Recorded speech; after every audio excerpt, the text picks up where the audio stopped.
Once again, welcome everybody. Good morning to STARS Training. On behalf of the Community Technical Assistance Center, I welcome you all to this training. I just want to mention a couple of things. Just to introduce you to the team of folks that put this training and this material together. I'm Jim Rodriguez. I'm the Senior Director of Clinical Initiatives at the McSilver Institute for Poverty Policy and Research and the CTAC. And Cara Dina Sale, who's a colleague of mine, she helped put together the materials for this training. Jackie Garlock is co-training with me, and she's on. And I'll have her introduce herself in a second. Ida Ortiz is our family peer advocate. She works closely with us and also helped on the development of STARS. And Diana Arias, who is the head of clinical innovation and education, and part of the CTEC team also helped. So those are the folks who kind of helped put together this training.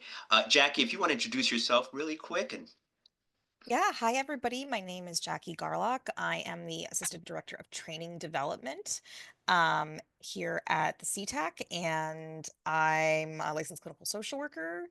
And I'm really excited to be here with all of you today for this offering. And not just today, but over the next 3 sessions. So we're going to be spending some time together, and I'm really excited to get to know everybody a little bit more. thank you, Jackie. And Ida, if you want to introduce yourself. Yes, good morning, everyone. My name is Aida Ortiz. As Jim mentioned, I am a credentialed family peer advocate, but I'm also a program associate, and I've been working with Jim for like 20 plus years, probably. And I also work with CTAC, giving family voices on a lot of the projects that they develop. Welcome, everyone. Thank you. And we are also being supported today by Leslie Gilio. She is um, our CTEC admin. So throughout the day, if you have any difficulties, you can chat to CTAC admin. That's Leslie. She'll be helping out behind the scenes if there are any technical difficulties or anyone has any questions or difficulties as we move forward. So once again, welcome to STARS training. I'm gonna sort of bring us into the space and explain a little bit about what STARS is. But the short story and the introduction to STARS, Strengthening Trauma Awareness and Resiliency Skills. This training is really about moving from being trauma informed to trauma responsive. So we at the CTAC and McSilver have been doing training on trauma informed care for many years. And that training usually focuses on building awareness and understanding about trauma, how it impacts people, and how pervasive it is. We try to go through the science of trauma and help people understand that, as well as the impact that it has, and some simple ways in which we can transform our systems to be trauma informed. And in many ways, that work, again, is usually focused on just awareness building, working on mindsets, helping folks to develop a trauma informed lens. STARS training is about being trauma responsive. So oftentimes when we do those trainings, we do give people space to think about how this might change their practice. But we also do some things like oftentimes we'll talk about the importance of listening, of engaging clients, of things like being non-judgmental, providing supports, all the things that are kind of important parts of doing trauma responsive work, but we never go into depth. What STARS is our attempt to really kind of operationalize what we mean by being trauma responsive, the skills and the tasks and the kinds of things that you can engage the folks that you serve with in to again walk the walk around trauma informed care, and implement those principles, but also build connection, engagement, awareness, and improve clinical skills. So one of the things that we want to be clear about is that this training is available to anyone and everyone. We are trying a new format here, so we've done a couple of small scale um, trainings of STARS, but with smaller groups. And one of the things that we decided was we wanted to make it available to larger groups. So this is the first time we're using this format where we have a large group of folks. I think we have about 100 folks signed up for this, and we had a pretty long waiting list of others who were interested in this. So we're trying this out in a bit of a different format. So we're gonna, as you already know, it's gonna be 3 days of training, today, next week, and the following week. In the past, we've done it for longer periods of time, so we're trying to shorten it, but also increase the number of folks that we have in there. We'll talk a little bit about how we're going to manage that moving forward. But before we do that, I just want to sort of bring you all into the space. And uh, hey, Jackie, okay, here we go. Sorry.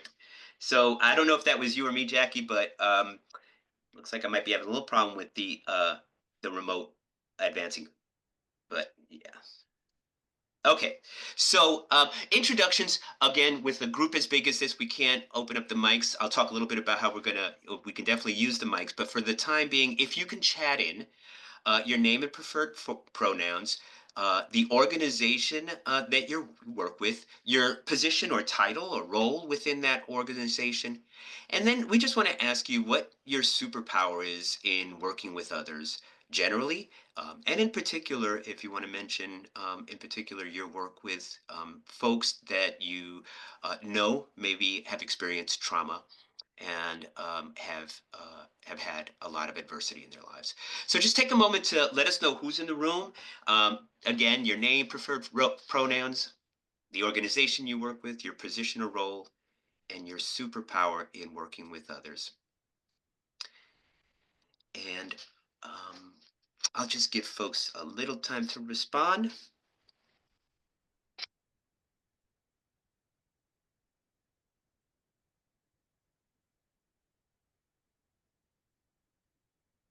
Welcome. Thank you. Lakia Brenda, thank you for signing in. Thank you. Welcome, Lakia. Jennifer, welcome. Public Replications Inc. Wellness Lead. Okay. We have Egda Rivera, who works at Bellevue Hospital, social worker in the pediatrics clinic. Empathy and patience. Thank you for adding your superpower. Lisi Garcia from Abbott House, clinical supervisor. Resilient. I think we all have to be resilient in this work. Evelyn Bautista, welcome. A school district social worker. Jennifer Aguilar, power is empathy. Okay. Michael, advocacy, empathy. Okay. Carol Benjamin, welcome. Jennifer Berenson, welcome. And a lot of folks have that empathy superpower.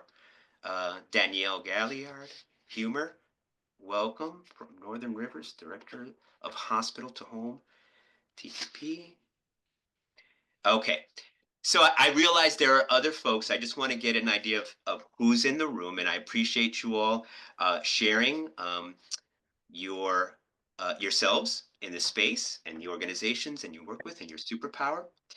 And so I'm going to move on. I realize that we just have a basic sense of who's in the room and where folks are from. I want to go through a little bit of our working agreements for the training.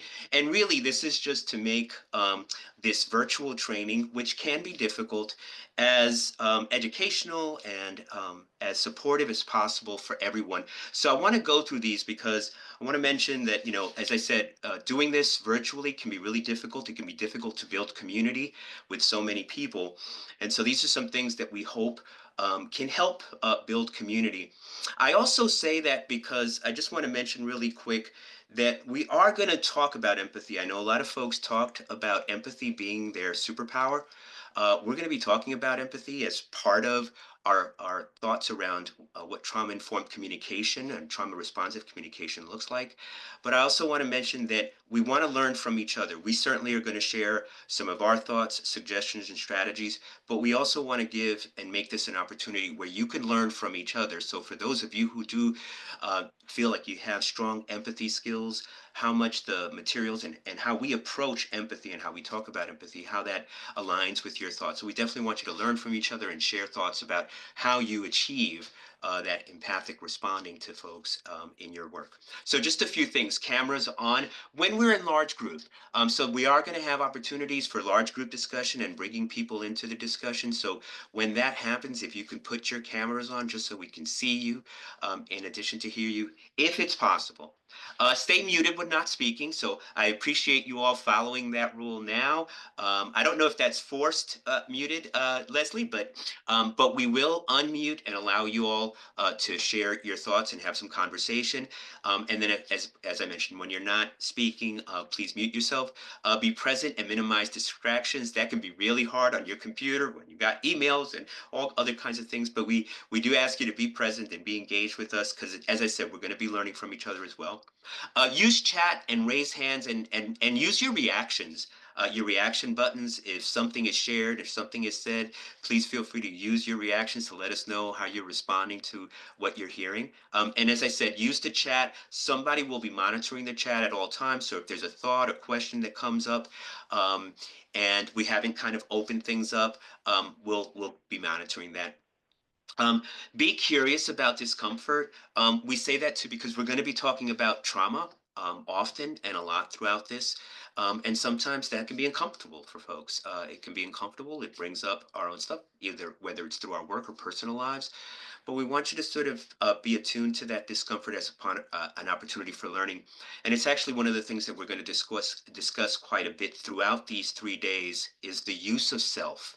And I think in this work, how we use ourselves, how we stay attuned to ourselves in the work really helps to help us or support us in maintaining our engagement and connection with the folks we serve. I just want to mention again, we want to get different ideas and different perspectives. We just ask in terms of those discussions to assume positive intent. If someone says something that goes counter to the way you approach things or your beliefs, we want to assume that folks have a positive intent, so monitor that impact. What we also want to do is have you share liberally with others. Again, whether that's through the chat or if you're open to unmuting yourself, please feel free when we have open discussion. But we do want you to share liberally with others. We're going to have breakout sessions as well to give you opportunities to talk to each other. Speak from self, use I statements in terms of your own work and what works for you. As I mentioned, we do want to build community here and get various perspectives. There may be different ways of approaching things that we talk about throughout this training. So we definitely want to get your perspectives on what works for you, what you find works. And as I mentioned, be present and prepared for breakout sessions. So we will, as I said, we will have a few breakout sessions throughout. Be prepared for those and to participate in those. It can be really difficult if you're in a breakout session all by yourself. And then make space and take space. Again, for those folks who tend to share a lot or openly, we ask you just to make some space for others to step in.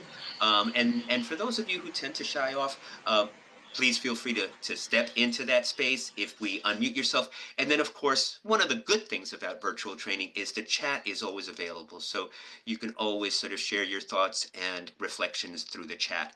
And then be mindful of time, especially on breaks. We're going to have brief breaks, but we ask you to sort of come back.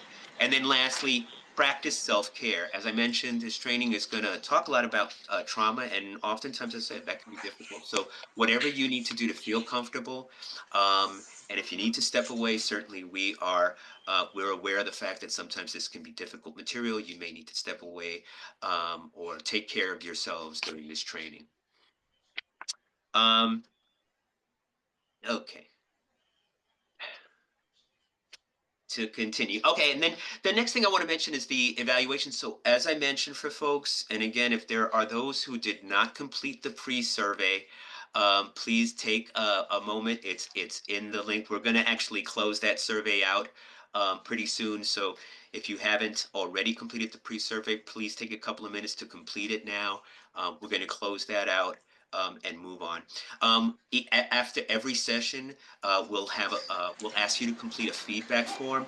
I can tell you with this training, again, as I said, we've done this a variety of times. This is the first time we're doing this on a large scale, but we've also taken the feedback from the first few times that we've done it um, to uh, to improve, make this training as engaging and as interactive as possible. So we do look at the feedback and read it and use it. And then we'll have a post survey at the end, one survey that will give us feedback on the entire experience. So we ask you to give us as much feedback as possible as we go through this.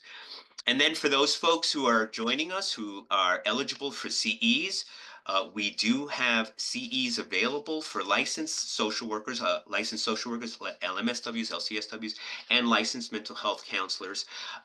In order to get those CEs, there are 9 available. You have to be present for at least 75% of each session, and we do kind of log those things.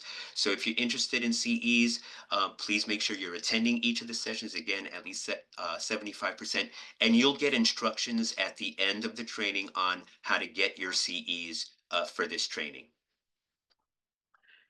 And then I'm just going to move into a little bit of an explanation of what STARS is. I touched on this a little bit earlier in terms of providing skills and thinking about strategies and approaches to being trauma responsive, to being able to respond and talk to folks and have engaging conversation with folks about their experiences.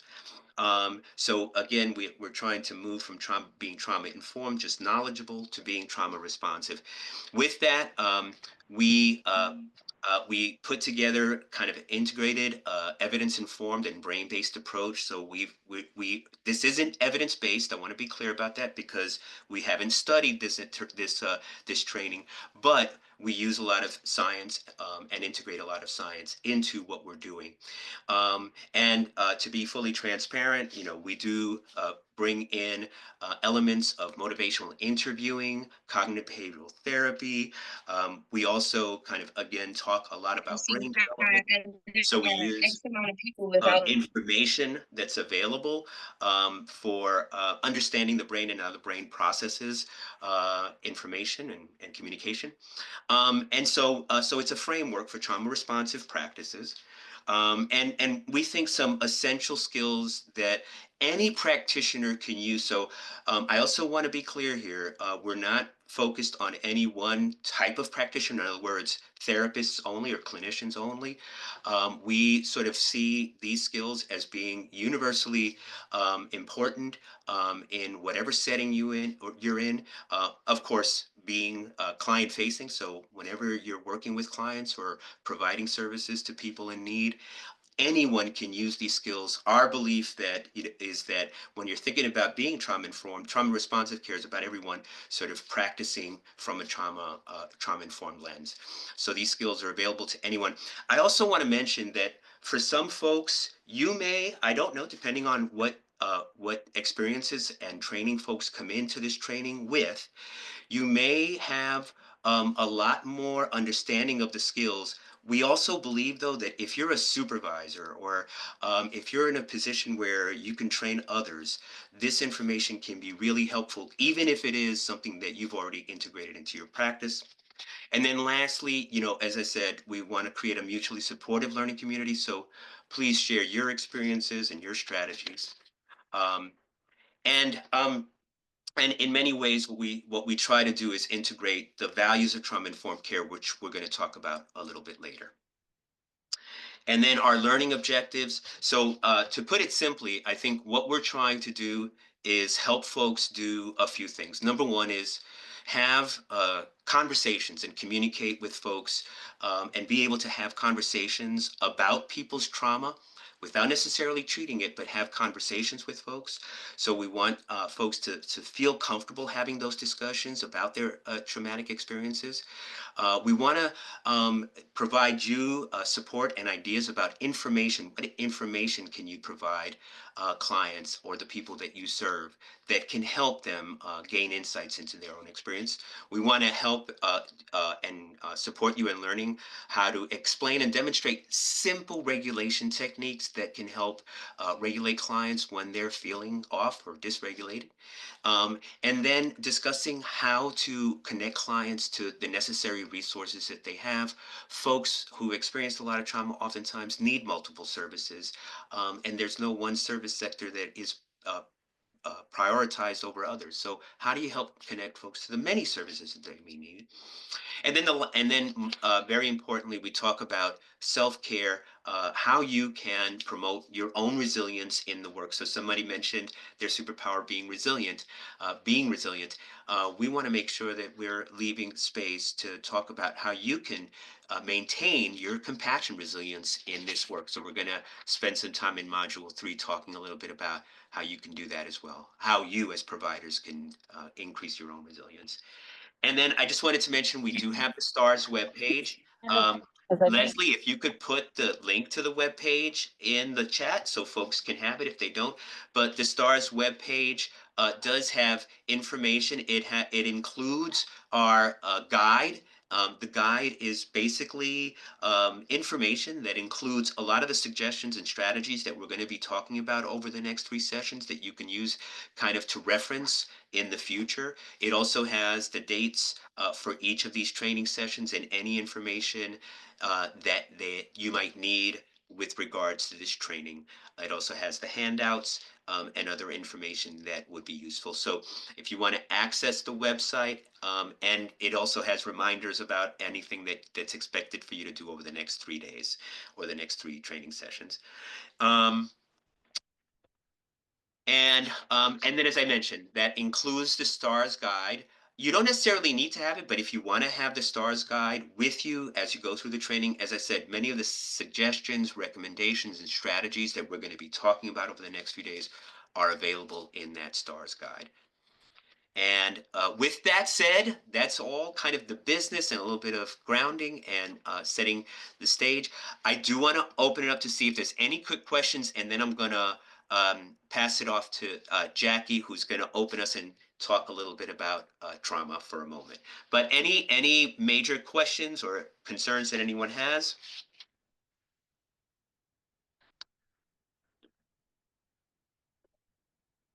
Can you please post the STARS guide link in the chat, please? Yeah, and I believe the link is the guide is in that web page. So if you go to the web page, a link to the guide is there as well. Any other questions about materials, the STARS guide? There you go. I think Leslie put it the direct link to the guide as well. Thanks, Leslie. Any others? Okay.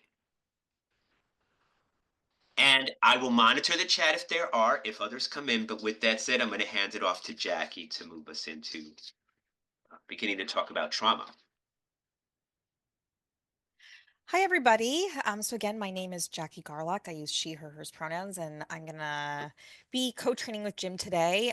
So as Jim said, we've opened this training up to all sorts of folks, and we really want to be inclusive. And so we know that means that folks come into this training with a little bit of a different background. Some folks may be very familiar with trauma and trauma-informed care and do trauma work as part of their job. And then some folks may be coming to this new. So to do some sort of level setting, in your reminder email, we sort of suggested that folks do the CTAC LMS modules. They're not required to participate in this course, but if you're somebody who's maybe less familiar with trauma, we do recommend that maybe you do that on your own time, if you would like. And then we're also going to show a little bit of a video. It's about 8 minutes long, and I think, are we showing the whole thing, Jim? I can't remember. Yeah. But yeah, so we're gonna, and just to sort of give us a little bit of a level set so we all sort of come into this with a bit of a base knowledge. So we're gonna do that now, and then we'll regroup after.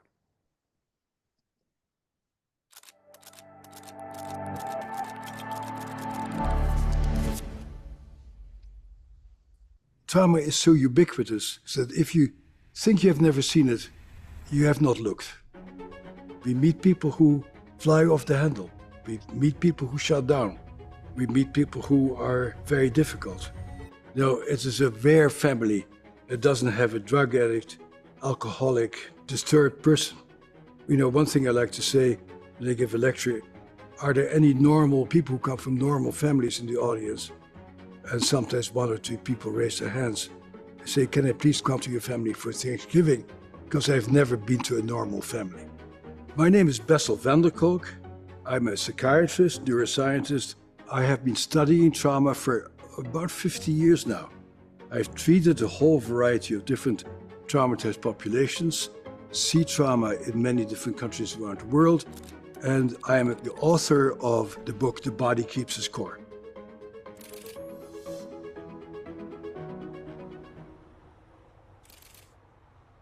It's important for people to realize that not every mental health professional knows what we're talking about here.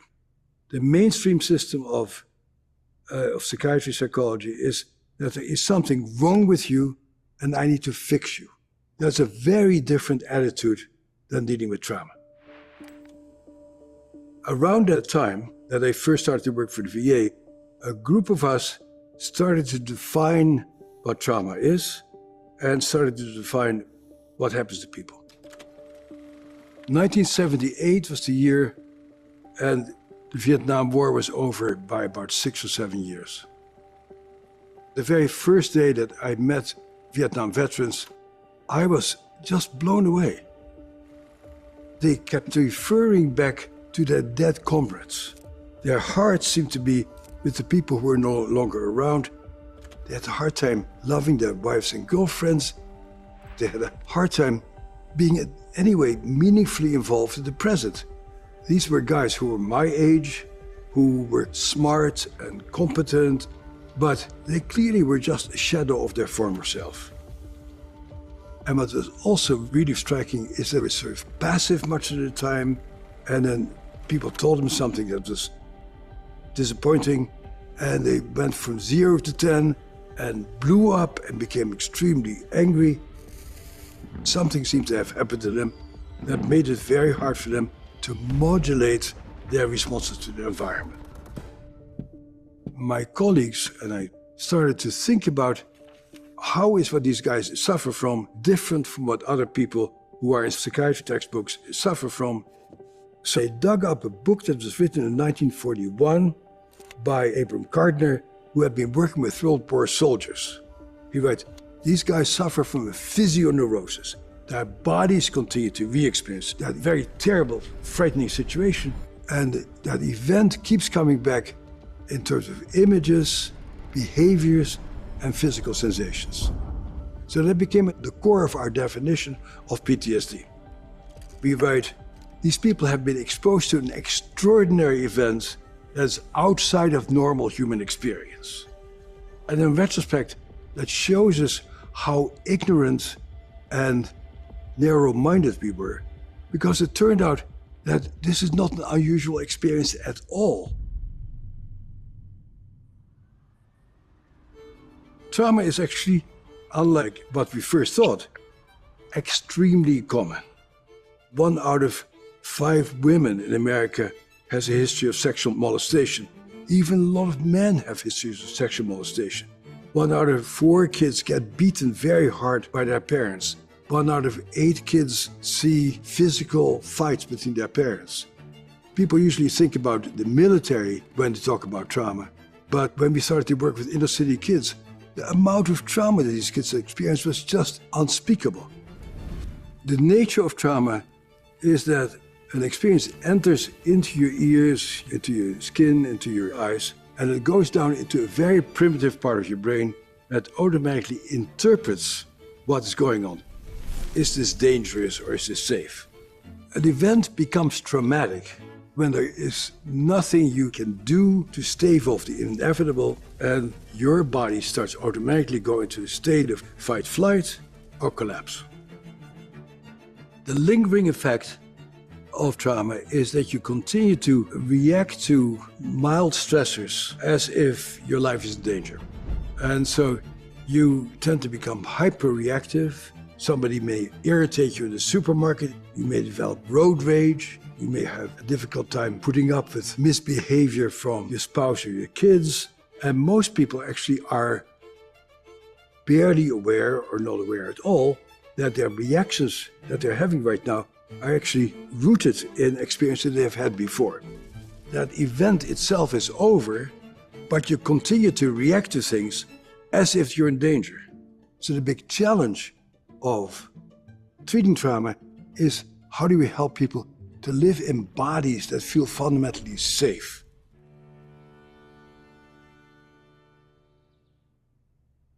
The tradition in mental health is to dismiss the reality of people's lives.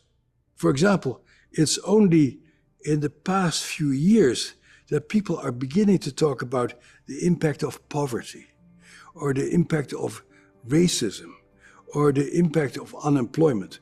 And people have sort of been labeling people, oh, there's something wrong with you, let me fix you. But if you go to a physician or a mental health practitioner who doesn't understand that, they're going to try to fix you with drugs or cognitive behavioral treatment to not do these crazy things anymore. It usually doesn't work very well.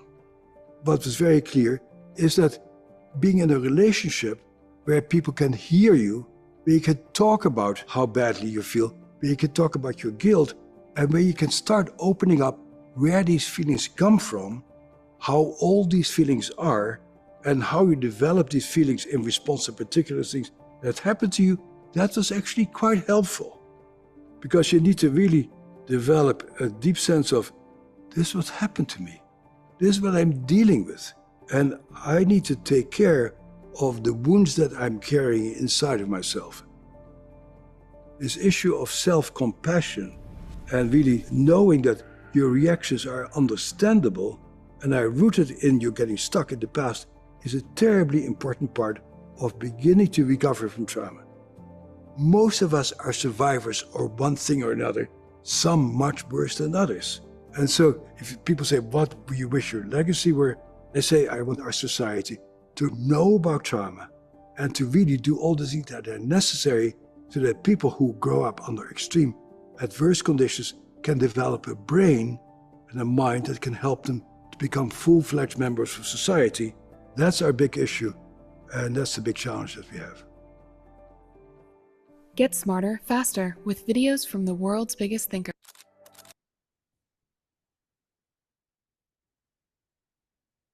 Whoop, whoop. So, oh, why is this doing that? Okay. Sorry, Jack. I'm sorry. That was me. Go ahead. Oh, okay. Well, thanks everybody for watching that. I'm wondering if anyone has any thoughts. It seems like some folks have shared that they've read the book in the chat, but I'm wondering if anyone else wants to sort of put in the chat some thoughts on it. Again, this was sort of just some level setting. I feel like is that you again, Jim? Yep. Sorry. Okay. Any So questions or comments? Can I share a thought? yes, go ahead. So I don't remember the exact term that van der Kolk used, but he was talking about how people who have experienced trauma can't articulate themselves. Again, I don't remember the term, but it reminded me of when I was a teacher, and I had a student who said who has been through a lot of trauma, kind of PTSD, gang member, brother was killed, himself was involved in a gun altercation in and out of prison. And so obviously endured a lot of trauma and suffered from PTSD. And he once said to me, you know, we're just chatting. I kind of saw him every once a week, kind of informal sessions. And he kind of said, you know, I can't talk, right? Like, I don't know how to talk. And I think that's kind of like where the body and the mind kind of have this disconnect because of the trauma. And so it was, it's something that kind of helped him try to work through, just to have small conversations with him, encourage him to do writing. But I think that was from an idea from van der Kolk about kind of not being able to have a voice because of the trauma. Yeah. I mean, I think that, there's a lot of reasons, obviously, like when our brain is in that sort of fight, flight, danger mode, we don't have access to the same sort of executive functioning and speech capabilities. And then also people have been, told repeatedly throughout their lives that to keep it quiet. So there's also a learned response where we don't want to talk about it and we don't feel like we have access to it. And then also a lot of trauma is pre-verbal. So people really don't have the kind of language sometimes to put to it. So any other thoughts or comments before we move on from the I video? see Pamela says, I thought the video was excellent. Our world tends to believe there's always a magic pill, which there is not. Therapy, allowing individuals to get to know themselves in a supportive and accepting environment is crucial. We tend to lose this when seen in the ER setting, resulting in inappropriate admissions, which do not. Yeah, and thank you for sharing that, Pamela. And I think that's one of the reasons why we're doing this also, is just to be clear, even though van der Kolk seems to kind of imply or talk a little bit about clinicians and folks who provide direct service in the form of therapy, I think he also implies, but we strongly believe, that anybody in the system can create spaces where there's opportunities to build relationship and actually give space for folks to find their voice. And so we do that just to kind of sort of connect to these principles of trauma-informed care, or the values of trauma-informed care, that we can operationalize through what we're going to be training on over the next couple of days. About more to bodily memory and how to address it in therapy. Jennifer, so she says, can you speak more about bodily memory and how to address in therapy? So again, I want to be clear. I think with that, people definitely can hold trauma in their bodies, as Bessel van der Kolk often, obviously talks about. The title of his book, of course, is The Body Keeps a Score. We're not necessarily going to go at it from that point of view, talk about bodily memory, but we are going to sort of talk about, especially when we get to regulation and having conversations with folks, simple ways in which you can ask folks about when feelings come up, where do they feel it in the body. So I think we also do want to open it up. We're not going to do a deep dive on therapeutic interventions, but just generally some simple ways in which you can help folks connect to their bodies when you are having conversations with them or talking to them about traumatic events that may have occurred. Any other questions or comments with regards to the... So Jackie, I'm going to do a couple of really quick things, and then I'm going to pass it off to you to do the trauma lens activity. But if there's any other questions or comments, so again, as Bessel van der Kolk talks about, if you get a sense of what he's saying, number one is anyone, and in spaces where we provide services, anyone can support others. He talks a lot about relationship building.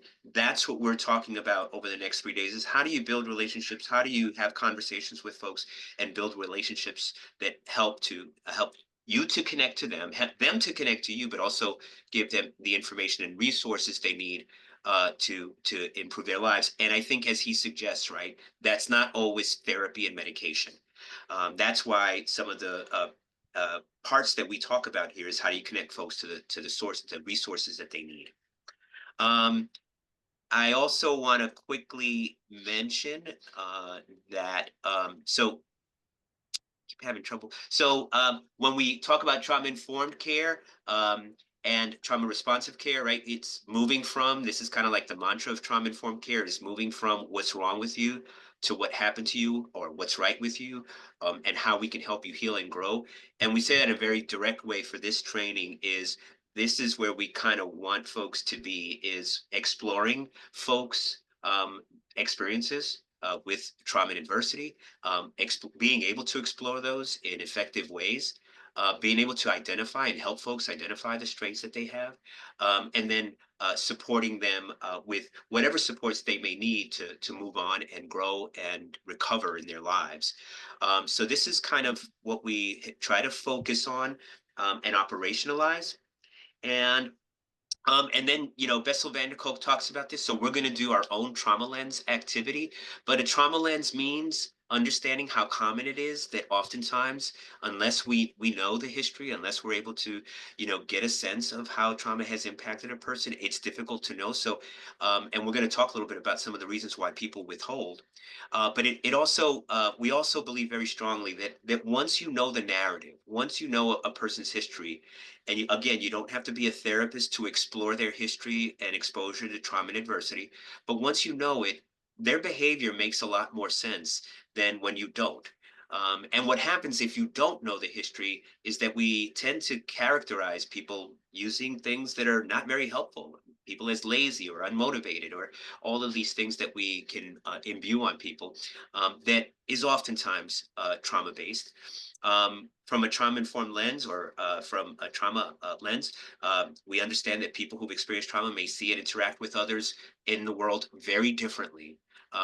They develop a form of reacting, a form of communicating that can be very different from what we're normally exposed to. So in many ways, what we do want to do is create spaces where they can talk, where they can find their voice and be able to share with you. And then really understanding that at the end of the day, most folks who've been exposed to trauma need empathy and care, not judgment or punishment, which many of our systems oftentimes move into. So with that said, Jackie, I wanted to hand it off to you to do a trauma lens activity.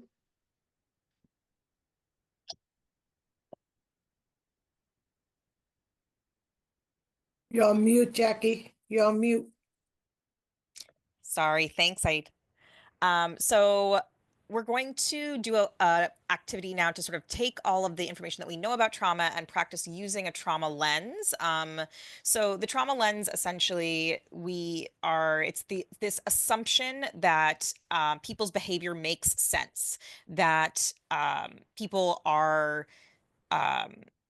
have experienced trauma, because we know that trauma is common. And actually, I think we skipped that slide that has all this information on it. Yes. That this causes folks to see and interact with the world differently. And that what people actually need is empathy and care rather than judgment. And so we're going to be practicing applying this. So we're going to give you some scenarios, and I'm going to use this annotate feature to do this. So, that's not what I wanted to do. How do I, oh, there it is. Okay. Clear. Okay, so the text feature.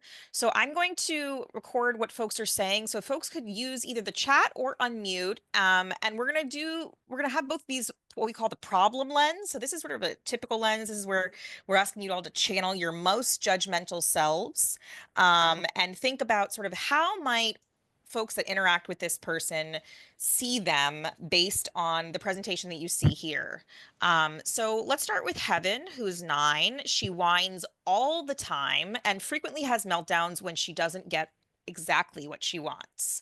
So what would be a sort of a problem lens? These are sort of the most judgmental thing. This is like you, if you see this child at Target, right, when you're having a bad day. Yeah. So yeah, some are coming through. Jackie's spoiled. She's spoiled, defiant. A lot of spoils. She's having a tantrum. And there's terms that we use, like the spoiled child could be everyday terms. I'm wondering if folks can share clinical terms that we use them clinically, but they're a form of these as well. But spoiled, tantrum, she's a brat, not given limits, right? That can sometimes be a way in which we also kind of judge parents who have kids who are going through this. Ungrateful,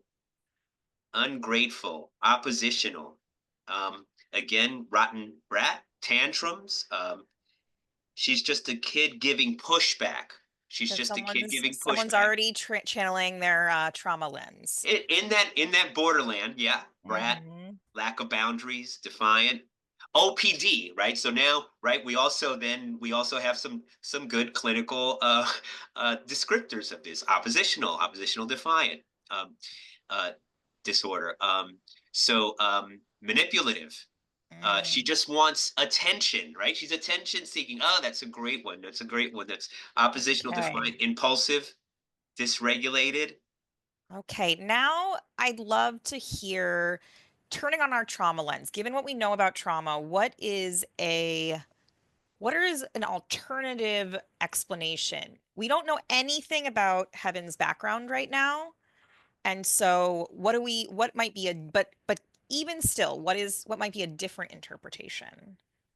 A more trauma-informed And I think interpretation. as Bessel says, right, we oftentimes act as if. In other words, acting as if. So if we acted as if Heaven may have experienced trauma and adversity, how might that change the way we talk about her, think about her? There's still a lot of comments from the problem lens, borderline, low insight, controlling, annoying, or are these the trauma lens? No, I think you're, scroll down. Looking for, okay, there we go. Okay, yeah, here we go. What triggered? So yeah, so these are okay, here we go. I think I found the breaking point. She's nervous. Oh, here we go. Okay, so I think I found the switch point. So there could be neglect, right? That so some of what I'm also seeing here in terms of a trauma lens right now, thinking about how she may have been traumatized or exposed to adversity. So that's what I'm seeing here. Neglect. She could be going through something, but she lacks the ability to express herself. She is asking to be seen, right? A kind of a switch on attention seeking, right? Asking to be seen. There's an unmet need. She's not able to control her emotions due to past trauma, right? So she's dysregulated, but she's not able to control her emotions. Nervous. She might just be nervous, right? That acting out could just be nervousness. The fight, flight, or freeze response kind of being triggered. Unaddressed needs. Feeling anxious. A lot of unmet. Okay. Feeling unsafe. She might be feeling Yes. unsafe. Yes. Okay, so this is great. So Fantastic, folks. we're gonna try this. So we're gonna be working with this family throughout our training. So this family has Heaven, who's 9, Michael, who is 17, and then Michael and Heaven's mom, Carrie, who's 37. So let's now look at Michael. Michael is Heaven's older brother. He's 17. He is in school, but he just doesn't really seem to care that much about his schoolwork, and he often shows up to class high and smelling like weed. So again, let's start again with the problem lens, our most, judgmental self. Maybe, you are working with Michael and unmotivated. Lazy and unmotivated, I'm seeing. By the way, I know I didn't get to a lot of the chats, but some of the other chats that with the trauma lens were Yes, also we're not going to be able to get great. to Yep, all of them yep. just But because of the but number of these are folks. wonderful. And then so moving on, lazy and unmotivated. Are you able to share the link to the clip if we want to watch it on our own? Yes, we can absolutely do that, Evelyn. Lazy, irresponsible, lacking motivation, troublemaker, addict, typical teenager. That's a good one, Brenda, right? Just, maybe there's nothing going on there. Self-medicating,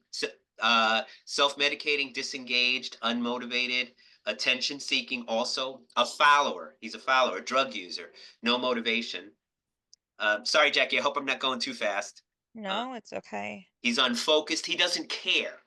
Jennifer Yeah. says he doesn't care. Yeah. Juvenile, Okay. juvie, right? Great. And juvenile is kind of cool, right?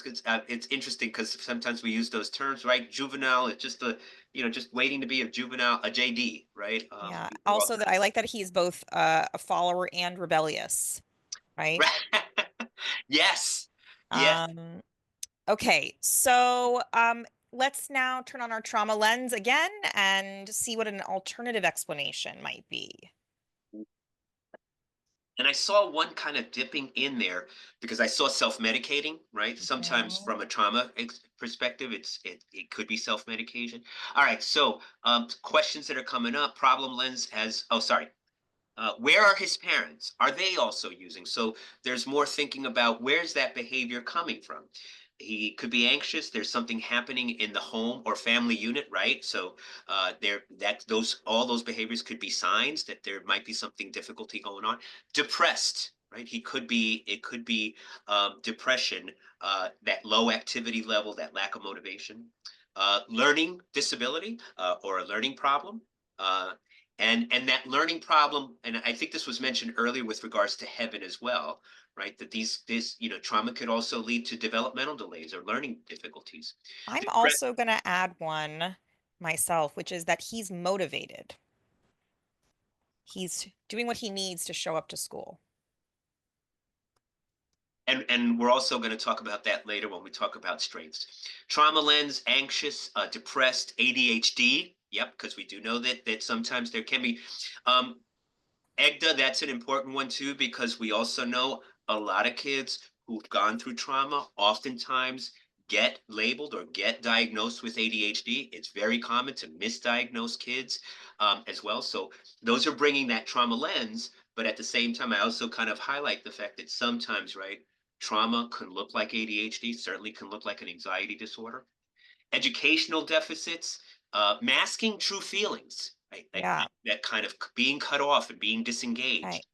Okay, I'm gonna cut you all off just because there's Yeah. too many good There's ones, so many, and yeah. we just But need to but you move. did get the mass smoking weed to self-soothe, because I know that was a self-medicate. Yeah. Yes. Okay, great. Thanks, So folks. You're doing fantastic. great. So we're gonna do the last one, which is Michael and Heaven's mom, Coping. Carrie. I feel like this person might look familiar to those of you who have worked in schools, but also even in agencies. This is the parent that everybody knows, right? The one that shows up frequently yelling at teachers and front office staff about how she feels like her daughter is not getting fair treatment. Yeah. As you're starting that, Jackie, I think, it's so interesting because in addition, some people wrote that he's coping, right? In Mhm. his way, that he's coping. Luange, I think I might be speaking more for you, right? But those are ways that he's coping. They may not look healthy, but they're his ways of coping. Okay, we're moving on to Carrie. So Okay. Carrie, and what are some of Entitled. the and So she's we're entitled. saying, wonder her kids are out. Oh, Yes. Oh, sorry. I guess I didn't say that. We're starting with the problem lens. So yeah, with the entitled, problem lens. Yep. angry, dysregulated, Lacking parenting bad skills, parent, won't take responsibility for self and child, not supportive,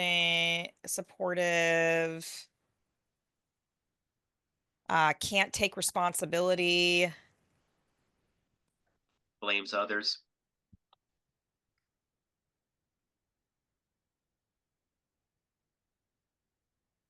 Hey, Disrespectful. disrespectful.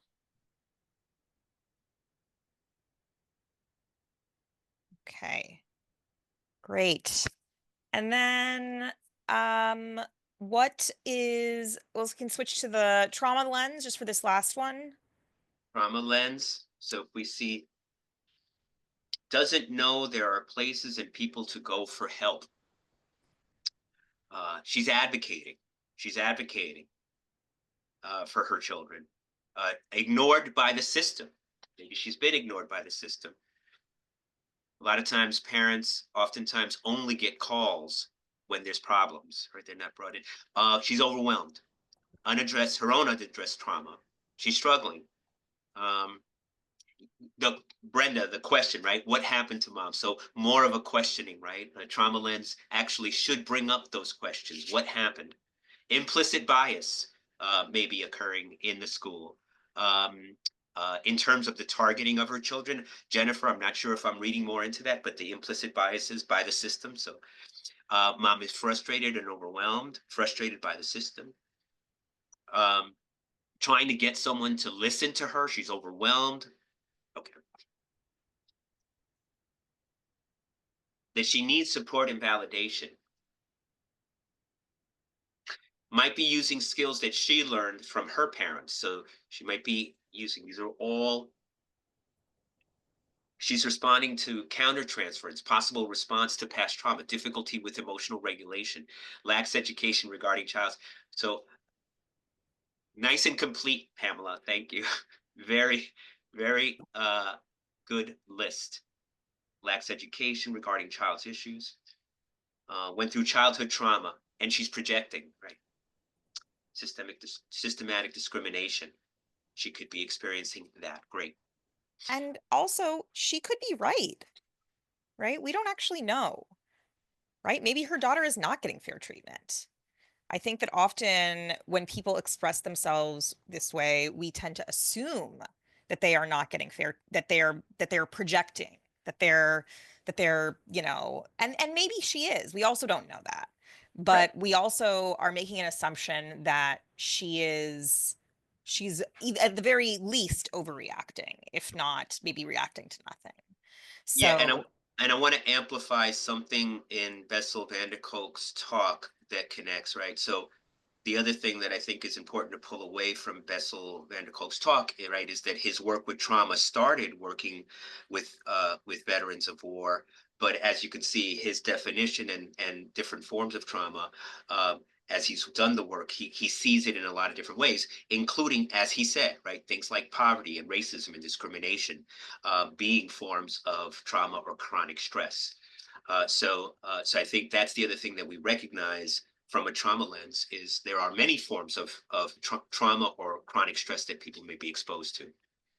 yeah. Okay. And so I think the point of all this obviously is that the way that we see, and I guess I just cleared the drawings, but the way that we see someone is going to impact how we respond to them. So the reason that it's important that we have this trauma lens, and we're going to talk a little bit about how we check our judgment, because I think this is really easy to do in theory, but then when we're in practice, it can be really difficult. Having a parent come and yell at you that you're not doing your job when you are working really hard for their child is upsetting.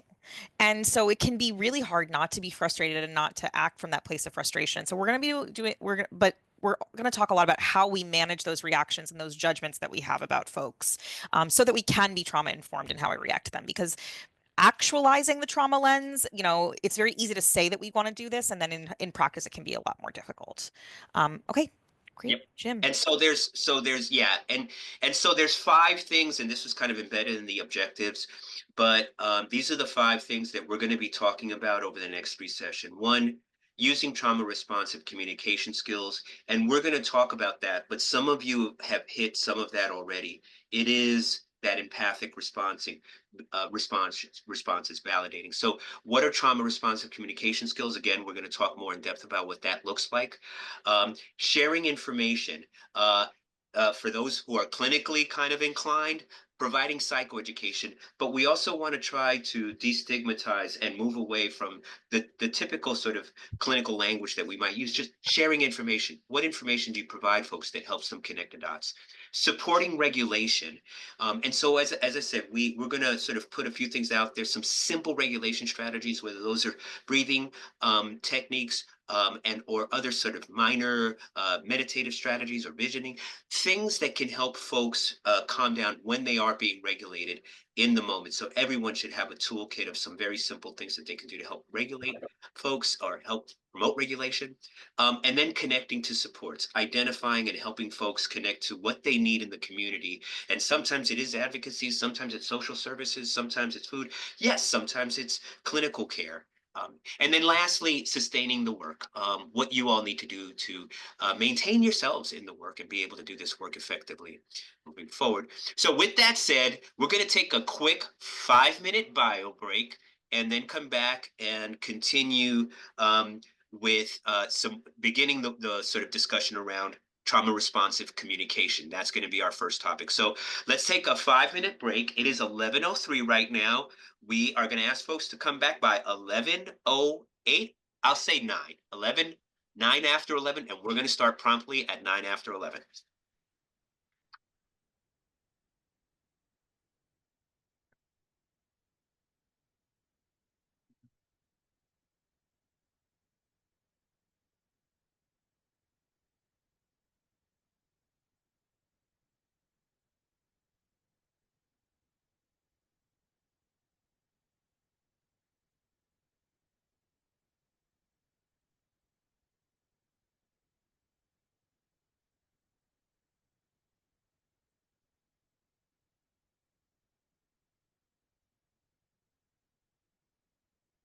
Hi,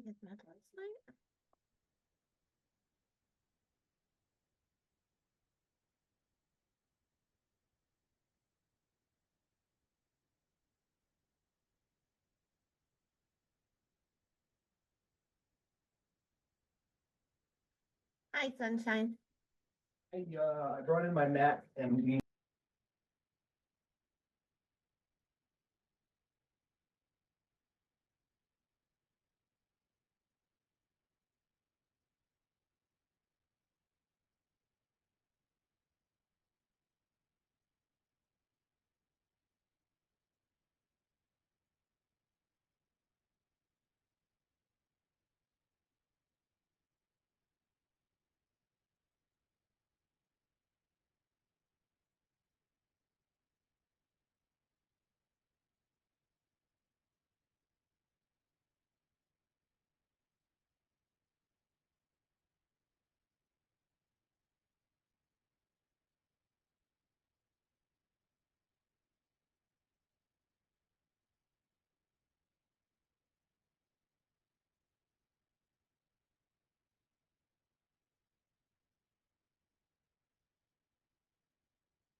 Okay, it's 11:09. We are back.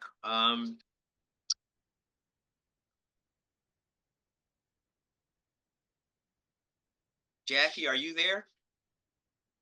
Mhm. Hi, Jackie. Here. All right. All right. Welcome back, everyone. So we're going to continue, and as I mentioned, we're gonna try to keep to our time frame because there's a lot that we're trying to cover here. So as I mentioned before the break, the topics we're going to cover include using trauma responsive communication skills, sharing information, supporting regulation, connecting to supports, and sustaining the work. We're going to start with trauma responsive communication. And so one of the things that we often do when we do trauma informed care training is we'll say things like, it is important to be in terms of your communication, to promote non-judgmental, empathic responding, and all of those things. What we're going to do in this training is talk a little bit more about what those things actually mean, and certainly share perspectives on that. But as we start with trauma responsive care, I just want to ask folks if you can, again, feel free to unmute yourself or chat it in. But what I want to ask you all is, what are some barriers to talking about trauma, right? So one of the things that we're saying is that we want to approach the work as if a person may have been impacted by trauma, right? So that's how we kind of try to approach the work from a trauma lens. And sometimes and sometimes you don't. But one of the things I'm curious about is what can keep you as helpers from talking about trauma. You as helpers, I want to start there. What are some things that might keep you as helpers from probing or asking or encouraging clients to talk about their trauma? Carol says culture, people being easily triggered and disengaging. Language barriers can get in the way. Again, I'm focusing on you as providers or helpers. What might get in the way of you talking about trauma? Concern for triggering. Thank you, Renee, right? We may be concerned about triggering, fear of triggering or re-traumatizing. You don't want to re-traumatize. Fear of being intrusive or violating boundaries. And again, a lot of triggers and re-traumatizing. Knowing a client's readiness, right? Being able to start where they are and their readiness. Not wanting to escalate the situation. And counter-transference, depending on the trauma. Counter-transference. Thank you for sharing that, Jareen. Making assumptions. Yeah, right. We don't want to jump to making assumptions about someone experiencing trauma. Parenting styles and culture can get in the way in terms of talking about trauma. The helper's experiences, fears, beliefs that they cannot manage responses, so they don't ask. Right? I don't want to deal with the after effects of talking about trauma. Are they ready to discuss? Okay, those are all great. So and you've all touched on a bunch, including some that we have not touched on. So as we think about the helpers, and I see more of the impulse to fix. Second. Okay, great. Thank you. So, these are some things that we came up with, but you all came up with a bunch of others that are absolutely valid as well. This is too painful for me, right? So sometimes providers, and again, I just want to reiterate when we're talking about this training, we're talking about anyone in the system who works with folks and provides services. So there are some folks who are much further along in their own journey of trauma and maybe have worked through, but for some folks, right, they might not have dealt with their own. So this is too painful for me. If I talk about this, I will get triggered, right? And of course, folks talked about the opposite of that, right? That if I talk about this, they will get triggered, that fear of re-traumatizing or triggering other folks. Or concerns about their health, right? This is too painful for them. I don't want to make them uncomfortable. I don't want them to feel that discomfort of talking about or thinking about their traumas. And then I don't know what to do with this information, right? If someone shares their trauma, what can I do with it? If I'm not a clinically trained trauma therapist, for example.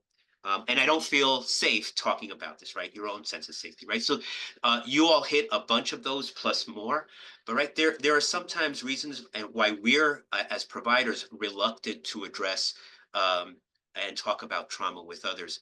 I do have to sort of give my bit of commercial on this. I like to say that for folks who've experienced trauma, and I have done a lot of trauma treatment and spoke to a lot of folks about trauma, I always like to say that their talking about trauma is not necessarily re-traumatizing. It could be, but in my experience, that's not what's re-traumatizing. What can be re-traumatizing is how they're treated, how they're made to feel in systems.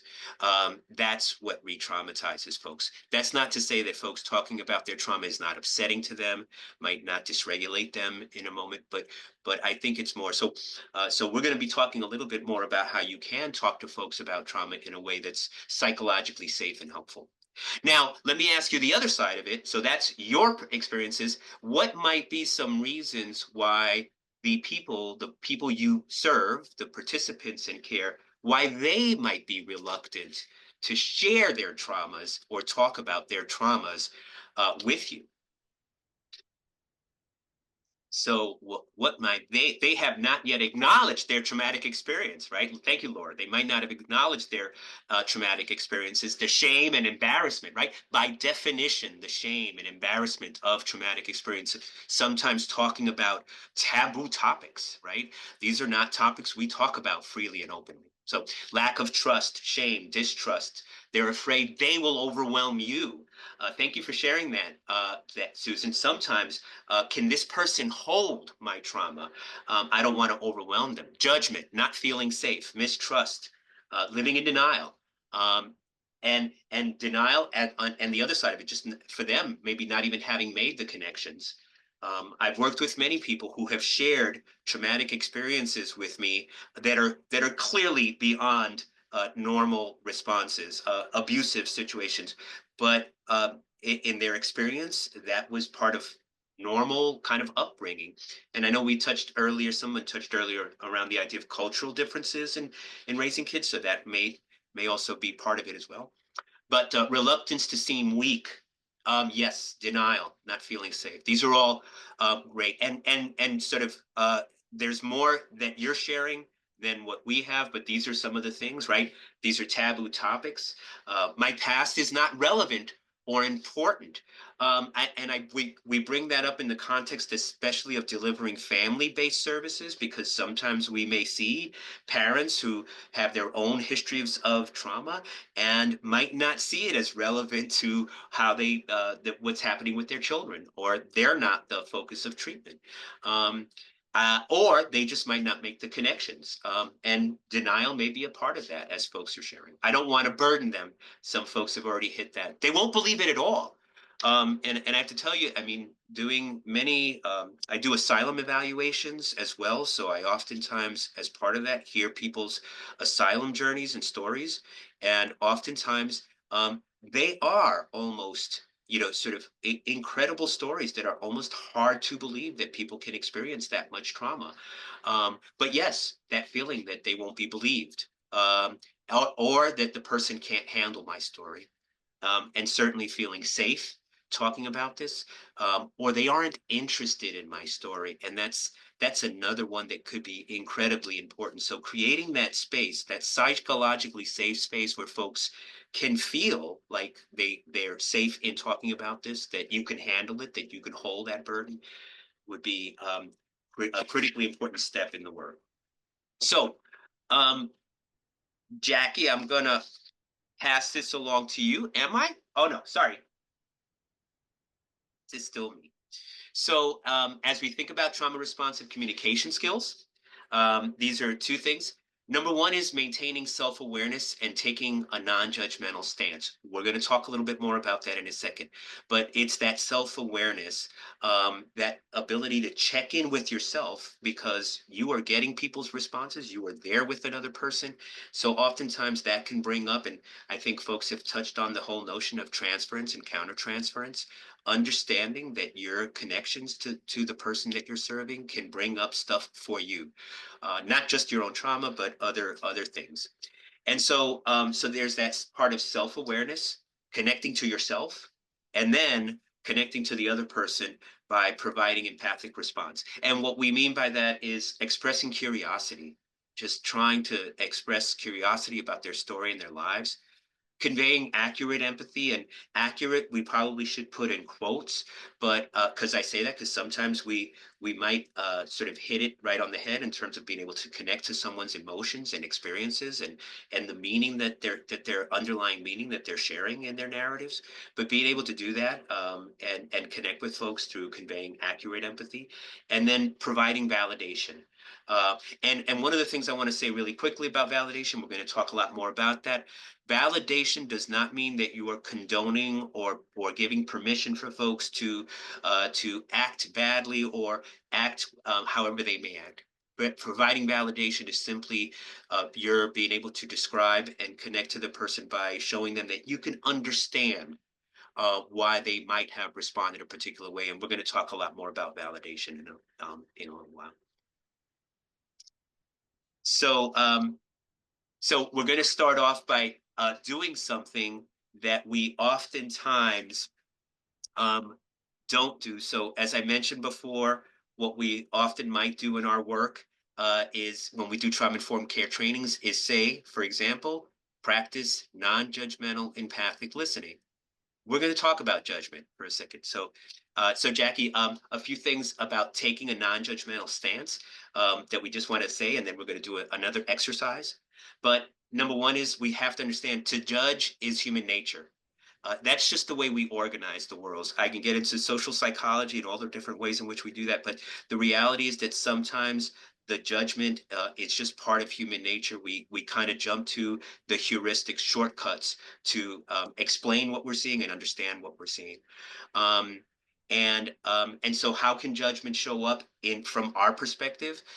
Countertransference, right? The client or the person we're serving saying or doing something, treating us a particular way, possibly because of their own experiences, recreating or reenacting experiences from their past and bringing up stuff in us, right? So that's one way it shows up. Implicit biases, again, consistent with the idea of judgment is human nature. We all have our biases, our implicit biases about people, how we see them as social beings, how we see them in whatever way, how we see their behavior, the biases that we have about their behavior and who they are, and also differences in worldview.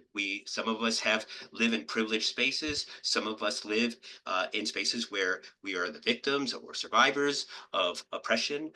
So we might have different worldviews, and we have to be mindful of that as well. Some of us come from privileged situations, and some of us don't. So we have to be mindful of those, and that's how judgment can show up as well. And then the impact, though, is severe. It affects both the provider and the client in terms of judgment, that impacting both the provider and clients, the services. It can lead to dysregulation, misunderstanding, disruptions in the relationship that you have with the person you're serving. So these are all things that judgment can play a big role in how we work with folks. So with that said, Jackie, I'll pass it off to you. Yeah, I think that one reason also, I mean, you'll notice that we're starting with trauma-informed communication, and then we're immediately talking about judgment, which isn't always something we think of as a communication skill. But we know that being in a state of judgment can actually lead us to act without intention, right? For those of you who are sort of more familiar with DBT, this idea of being in, not in our sort of judgmental, dysregulated mind, but in that wise mind.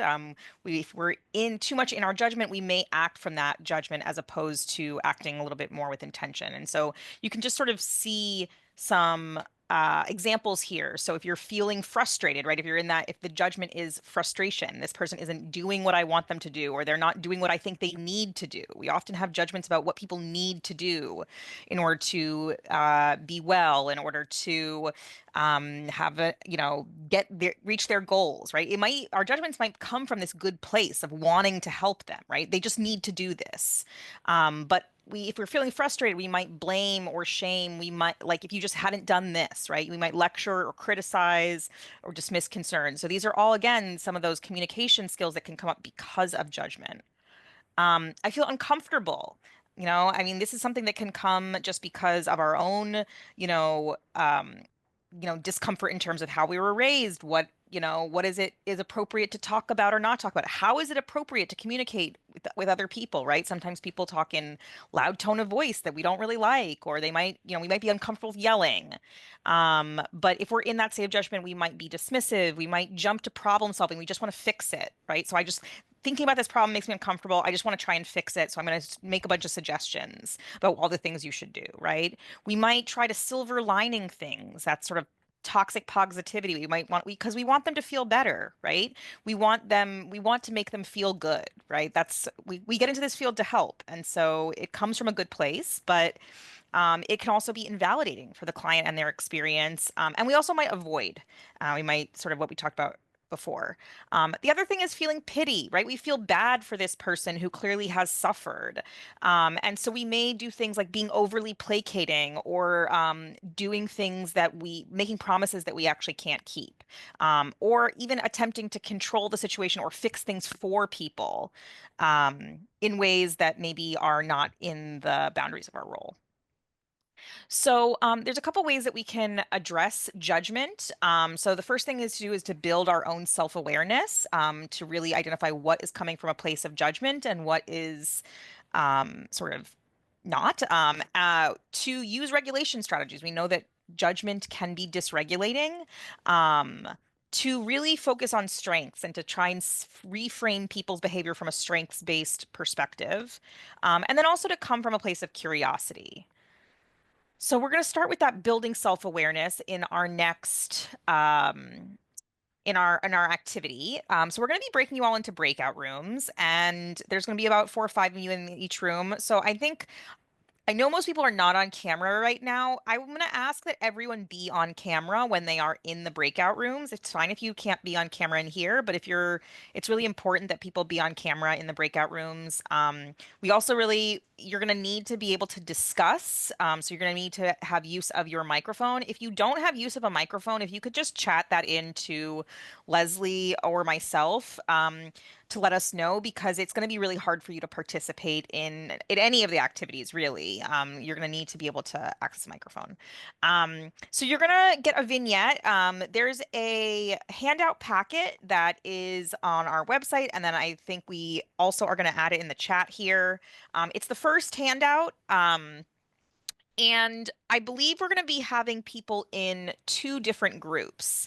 And I guess, Jim, we didn't really think about, Leslie, are they going to see a number show up when they go to a breakout room? They should, but they'll automatically be added into one. But you'll see a number come up though? They should, yeah. Okay, great. Okay, so if we're gonna have 2 different vignettes. One is the first page of the handout packet, and one is the second page. So if you are in an odd numbered group, you're going to be doing the first page, and if you're in an even numbered group, you're going to be doing the second page. If you and your group members do not know what group you are in, just choose one. It's really not that important. So you're going to be reading a vignette. Have someone read it out loud if you can, and then reflect on the following questions. So when you are reading this, what sensations did you experience in your body? What emotions came up for you? What story are you telling yourself about this person and their situation? What assumptions might you have made? And then in particular, also, what urges or pressures did you notice yourself having when, because it's come up from a person perspective. So this person's going to be talking to you. So if you were in this conversation with this person, what do you want to do? What do you want to say to them? Do you want to interject or interrupt them? Would you want to end the conversation or to change the subject? Would you want to offer advice or make suggestions? You want to fix it? So whatever is, just make note of that. And then you're going to discuss this with your group and figure out, are you all having the same reactions? Are you having different reactions? And then we'll come back and discuss as a group. What questions do you all have before we break out?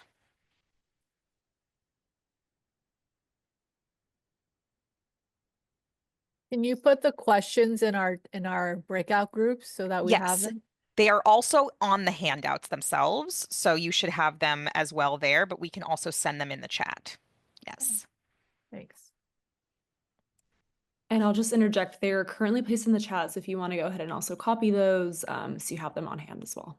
But they're in the packet as well. And then, of course, for anyone, if you're having a difficulty or question that comes up in your group, shout us out, let us know. Yes.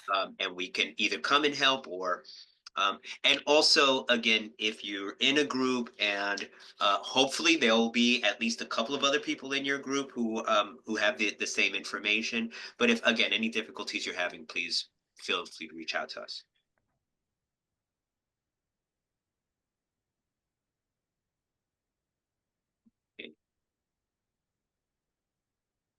Okay, great. So the chat rooms are open. Go in. Remember, odd number first page, even number second page.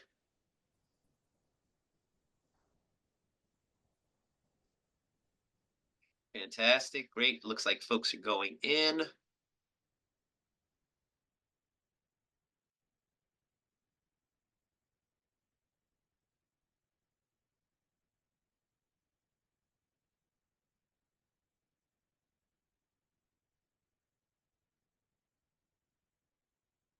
Yvonne shared it. It's on.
Leslie, can we can send a message to the breakout rooms, right?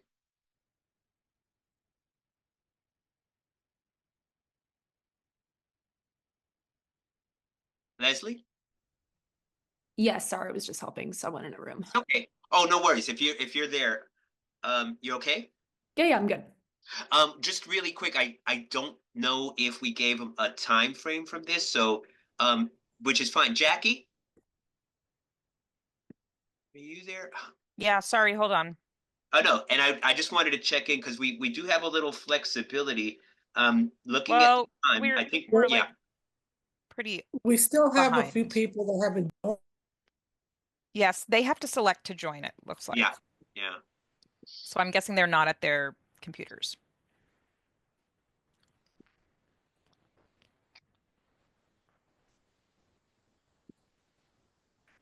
So it does look like we're a little bit behind. I think we set this up for 15 to 20 minutes, but could we shorten this to 10 minutes? You mean in the rooms? Yeah. Hold on. Yeah, I think we should shorten the in the room time to 10 minutes. Yes. Okay. Yeah, so that's what I was saying, Leslie. If you Hi, could, James. Hi, James. Can you hear me? yeah. Hi. Hi, it's Nelly. So we're in the group in our room, but we can hear what you're saying. So it's kind of distracting while we're Oh, trying to read the vignette. Sorry. Thank And you for letting us know. I don't know but that's why weird. that's You happening. should be, yeah. Nellie, you should have received an invitation to join a breakout room and then it'll put you in a different space. I am in that breakup room, but we're hearing, all of us can hear what you're saying. Right, exactly. I don't know, maybe you can hear me as well now. Yeah. Okay, Yeah, thank well, you. that shouldn't be happening, but we'll figure it out. But we'll stop. Okay, thank you guys. All right. Good.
Okay, let me click. So,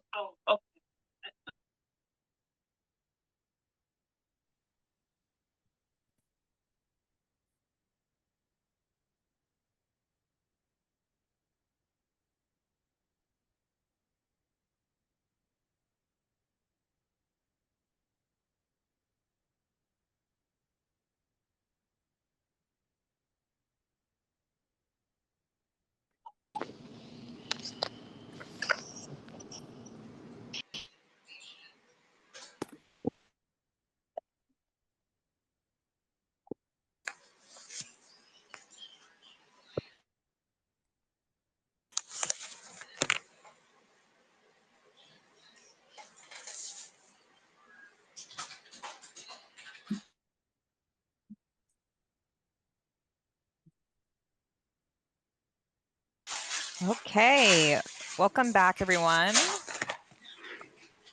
I'm sorry, I think there was some technical difficulties for some folks, so hope everyone got to their breakout room okay.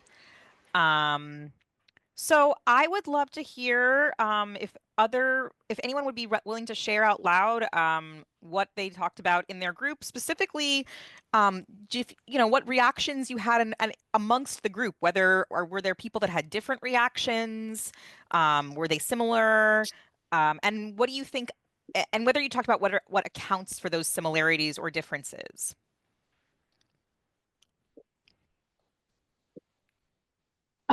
What we talked about, we all had similar perspective in terms of the 17-year-old taking the adult role and being frustrated and everything.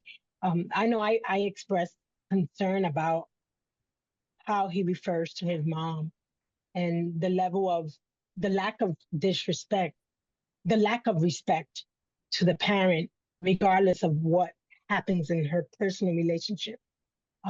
So those were just like a few thoughts and how challenging it might be for the 17-year-old to have to step up and almost play the role of guardian. So it sounds like there was some folks that were challenged, both in terms of feeling for the young person about how hard that is, but also feeling really challenged by the way that he's talking about his mom. Really the judgment it sounds like there was maybe some judgment around the judgments he has about his mom's choices or his mom's life, what has happened to her in her life. Yeah, that's definitely something that's really hard when we have one client that we hear sort of non-trauma informed things that they're thinking or saying about, someone else. Anyone else willing to share what sort of happened in their group, whether there were similar reactions, different reactions?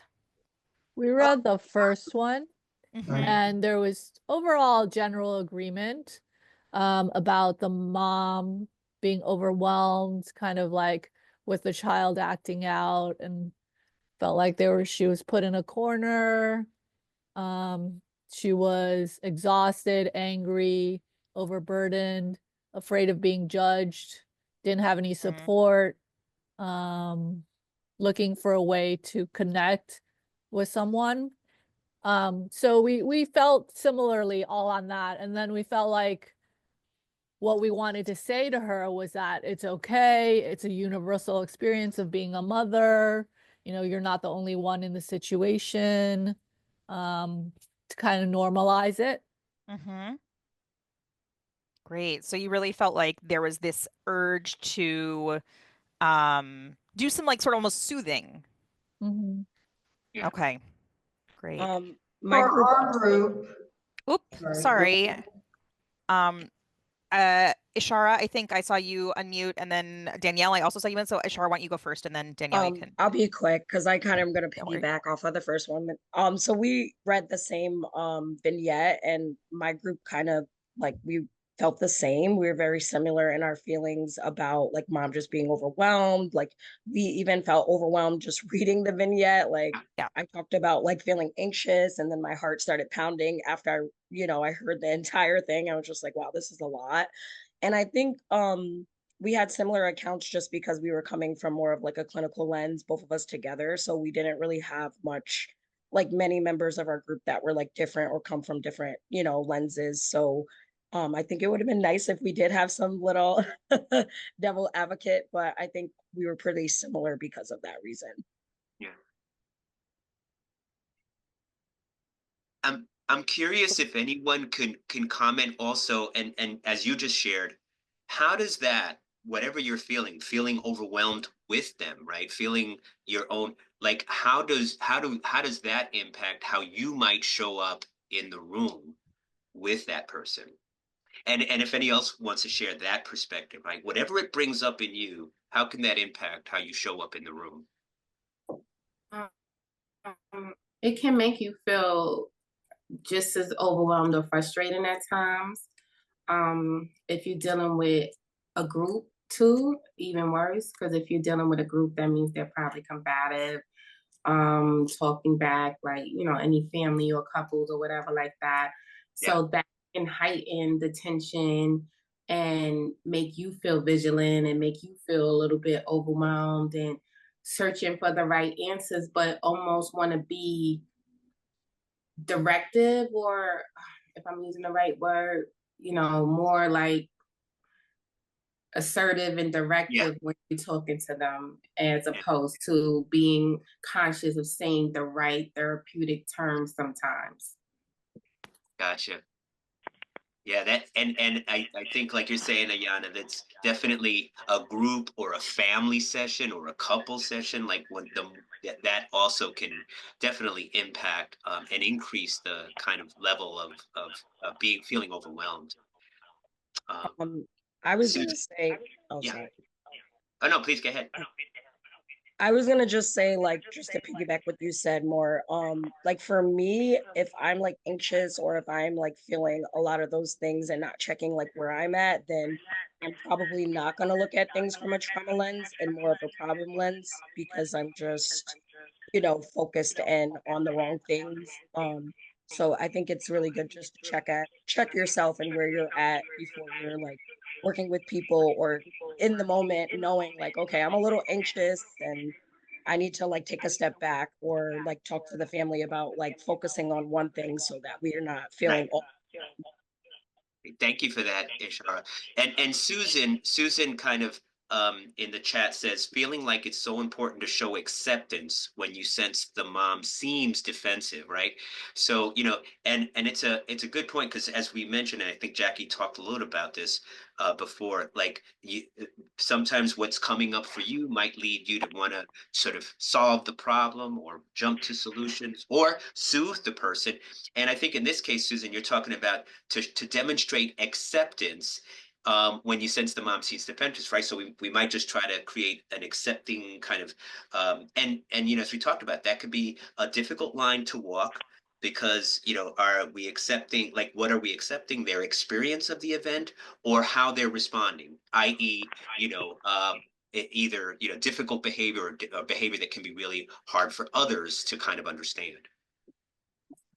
I think like all of the above used in combination in terms of what you're saying is like a good strategy, right? Like acceptance and saying it's okay and saying, you know, you're not alone and saying, you know, and asking questions, I think is a great way of like connecting and kind of finding out where she's at. And then finally problem solving too, because we all have this tendency to want to find a solution. So it's only human to want to problem solve and, you know, try to help make things better.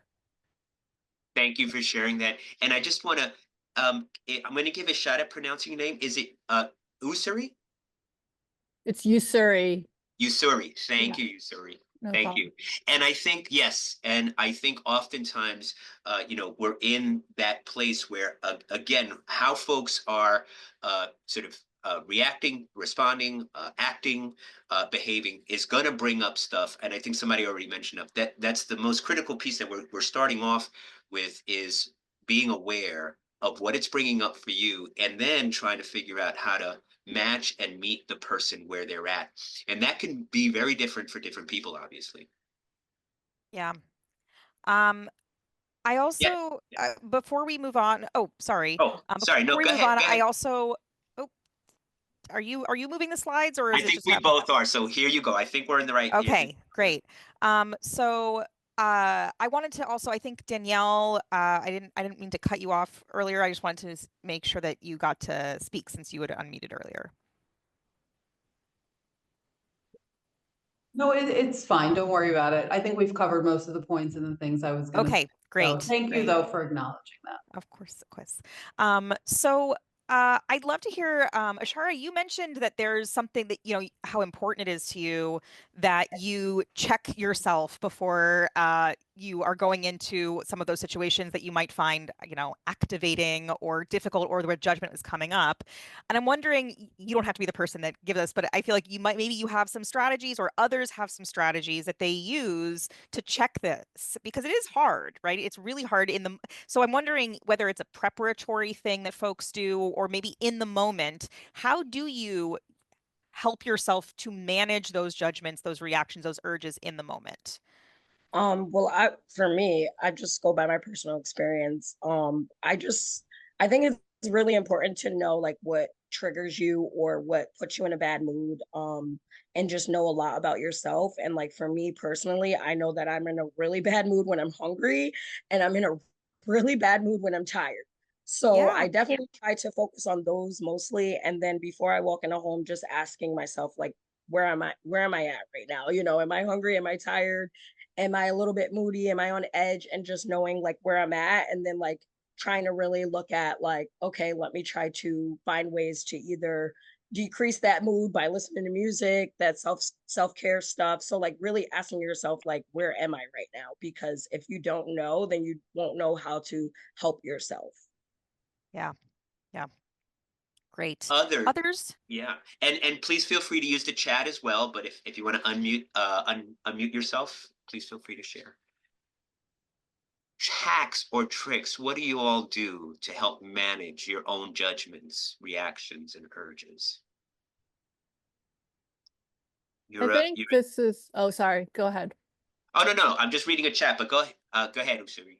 I think this is where empathy comes into play, right? In terms of like checking yourself a little bit, like instead of going with your first reaction, step back a bit and think about like, what would I feel like or do if I were in this person's shoes? Yeah, putting yourself in the shoes of the other person. And I was going to say, Yura, and if I mispronounce, please feel free to correct me. But on the chat, Yura-chun says, prepare with grounding exercise, right? And just for folks, grounding, and please feel free to share more, Yura. But when we think about grounding, right, like trying to be in the present, right? Because sometimes what can happen is we're thinking about our next client. So not even just what the person that we're going to see or are seeing brings up in us, but also sometimes what gets in the way is just being present and in the moment, and grounding ourselves and being able to catch yourselves and be in the moment, as opposed to in your judgments or reaction or urges. Yeah. I think I try to, if I can, I work with staff, so I think I try to talk it out before we meet with the family, if needed. You know, what can come up for us, what could come up for the family.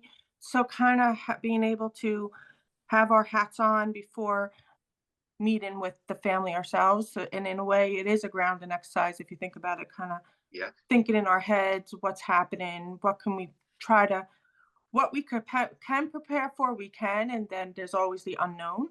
But that's what I at least try to do. And Pamela, it sounds like you work in a team. Yes, I am a director of social service at a family shelter. So I have 3 case managers and a social worker. So like yesterday, I had to meet with a family regarding a trauma incident, and I met with my case manager. So we did it together, so the person could feel safe and feel calm while we were talking with her. Great. Thanks for sharing that, Pamela. And I think, yes, when you're working in teams too, I just so appreciate what you're saying about us checking in together. So this idea of what do you need to do to sort of manage your own judgments or reactions or urges, you know, definitely if you're working in a team or with someone else, having those discussions about, because it can bring up, I think as Jackie was saying already, right? These situations can bring up different things Right. for people, right? Everyone can have different reactions. Brenda says, I catch myself and ask myself, am I being judgmental because I know myself and when I'm going in that direction? Thank you for sharing that, Brenda. Yes, something just asking yourself. So as you're caught up, what are you being, but that asking yourself kind of requires that self-awareness and the idea of just checking where am I and where are my judgments, reactions, or urges. Yeah. I You're also feel, yeah. oop, go ahead. No, go ahead, Jackie. I'm just looking at the chat, but go ahead, please. Yep. So yeah, I think also I was going to say from the chat, like, like noticing what's in your body, being aware of sort of, like Pamela is saying, what are your sort of tells, right? How are you manifesting your stress and noticing sort of what's going on? I also will say that sometimes I'll look for signs in an actual session, for those of you who are doing clinical work, but even if you're just missing, I see Ayana, you're nodding, but sometimes I feel like if the session feels like pulling teeth, or if the session feels like you're like just trying to get someone to see something a certain way, that is maybe a sign that you're in a judgmental space, that you're not attuned with what the client is needing, right? When it sort of feels like every session is a struggle, that's often a sign that we've made a judgment about what the client needs or where the client is that might not be in line with where they actually are and what actually they do need. And it's really sometimes a sign that there needs to be a realignment. So there might be other things, that's just sort of the sense I get sometimes in sessions, but I think other times, maybe it's that if you notice that you're sort of not really paying attention in sessions, right? That's the other thing, is that like that might be a sign that it's really hard for you to write notes about certain sessions, right? That might be a sign also. I was going to piggyback, say that part, Jackie, is basically I'll look at my notes and reflect on something subjective that they said. So certain things, sometimes they say something and I'll circle it or I'll underline it. And so to reduce attention and to get something grounding, I reflect on something that they said, and let's, focus on that, validating that feeling or that strength, or whatever it is, and just take it from there, because it makes them like, oh, you was tuned in and you paid attention and you listened, and it kind of like eases the whatever feelings that may be, like you said, reactive. Right. Thanks so much, Absolutely. Anna. That's great. And also like maybe also I think sometimes people don't like spending more time with their notes than they need to, but I do think that, the more meaningful your notes do feel, I just feel like that's a really clinically meaningful use of notes, right? So it sort of makes us feel like, it's not just something you have to do for billing purposes, right? There's like a real reason. Yeah, and I think along those same lines, Jackie, I think sometimes too, looking at your notes, I'll oftentimes kind of review what happened, and then sometimes something will occur to me, like I didn't explore this enough, or I wanted to follow up with that. So oftentimes, it can be an opportunity also for you to sort of think what might you want to do, sort of to continue the continuity of the work. Yeah. Yeah, and why didn't I dig in? Yeah, right? why didn't I dig in? Why didn't I ask that question? And maybe there is a good reason for it, right? But just sort of doing a little bit of questioning, like, oh, I chose to keep things very surface level, or I chose to go dive in deep. And I mean, why was that? So being sort of like curious about our own clinical choices. Again, even if you're not a clinician, but that choice to sort of go in deep or to stay surface level, those tell us about where we are. Jackie, I'm looking at time. I think we should move on because we got a lot. I just want to sort of mention a couple more here, reflecting on just a few more that came through the chat, just to sort of honor the folks. Deep mindfulness, breathing mindfulness, keeping aware of my body language. So I hear Susan also, sometimes this also can guide how you check literally where your body language is, what your face, with facial expressions. So I really appreciate Susan, because I oftentimes catch myself when I'm in judgment. I kind of have to take a step back and think about, what am I looking like right now? Great point. Small interventions, but when meeting with clients, making sure my cell phone is silenced. Yeah, those really basic things that we're talking about as well, so that they know that you are just paying attention to them. So I'm sorry, Jack, let's move on. These are great suggestions. And You know, as we mentioned, we want to hear what folks do, because what some folks do to deal with judgment and build self-awareness is critical, and we can share your thoughts with others, and strategies with others.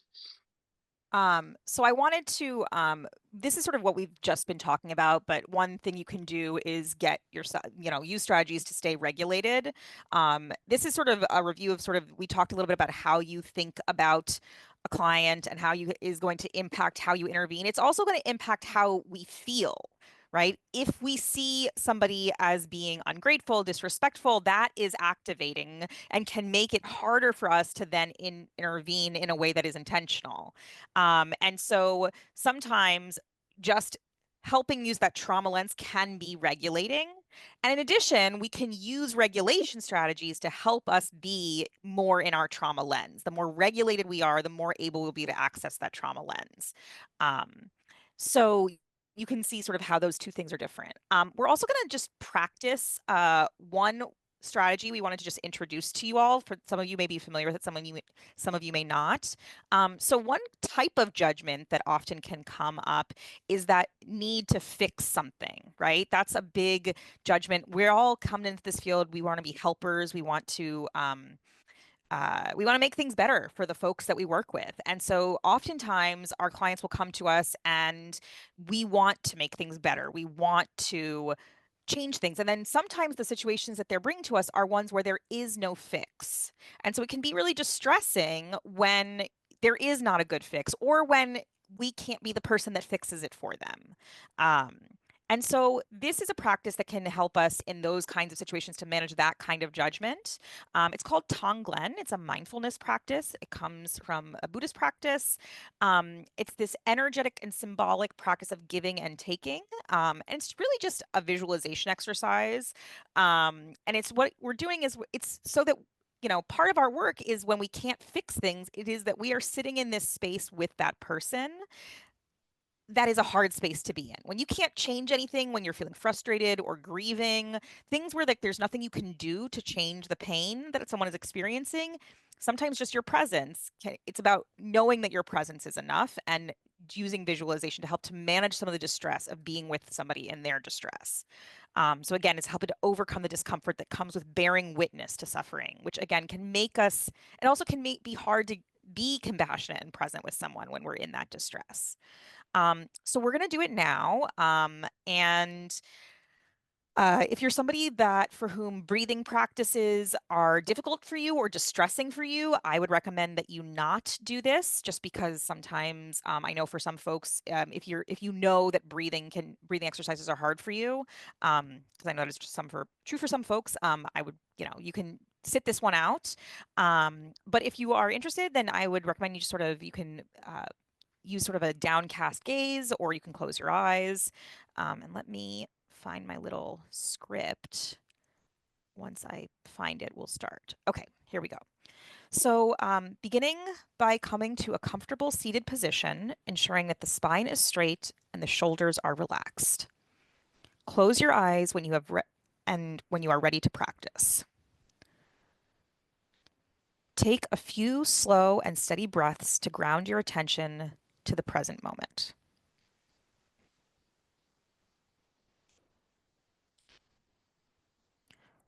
Begin to visualize an orb of warm, radiant light in the center of your chest. This light represents love, compassion, peace, and healing.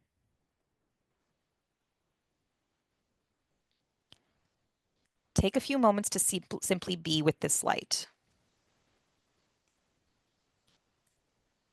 When you feel grounded in it, allow your mind to land on the difficulties in the person's life, in the client's life, right? So if you would be doing this with a client, but for now, let's think also about you could think about the difficulties in your own life, right? Imagine these fears, concerns, discomforts as a heavy energy or cloud. As soon as these energies come to mind, breathe them in and invite them into the light in your chest. With each inhalation, the heaviness and coldness dissolves within this healing, loving light. As you breathe out, let all that cold, heavy energy leave your body completely as you radiate positivity and warmth.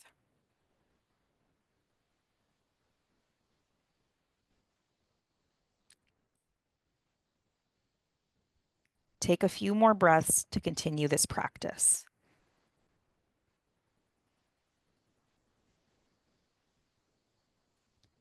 Inhale any negativity, suffering, or darkness that is around you into the white light of your heart. Exhale compassion and lightness to all beings. Okay. When you're ready, you can come back. So, any thoughts about this practice? Is anyone familiar with this practice? Any reactions?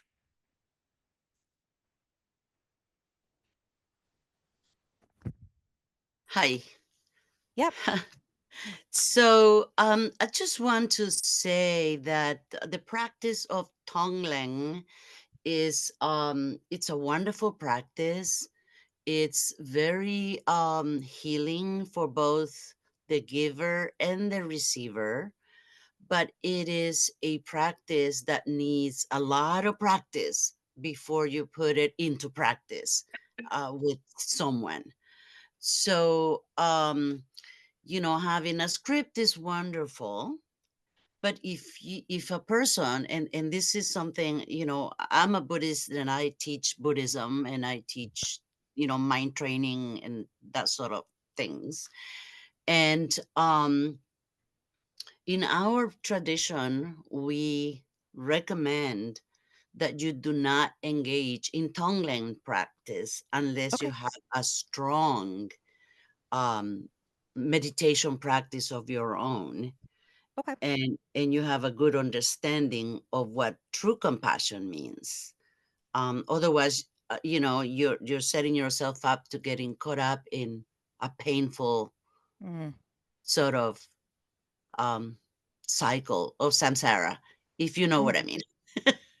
No, I appreciate that. And I'll be clear, like I am not an expert on Buddhism or Buddhist practices. We were introduced to this practice through a compassion training that I took. And it was, really focused on sitting with folks who are in grief. But I think that what you're saying makes a lot of sense, right? If you're not accustomed to taking in that sort of cold darkness or whatever it is, it can then get caught up inside and it can be hard to release. Yeah.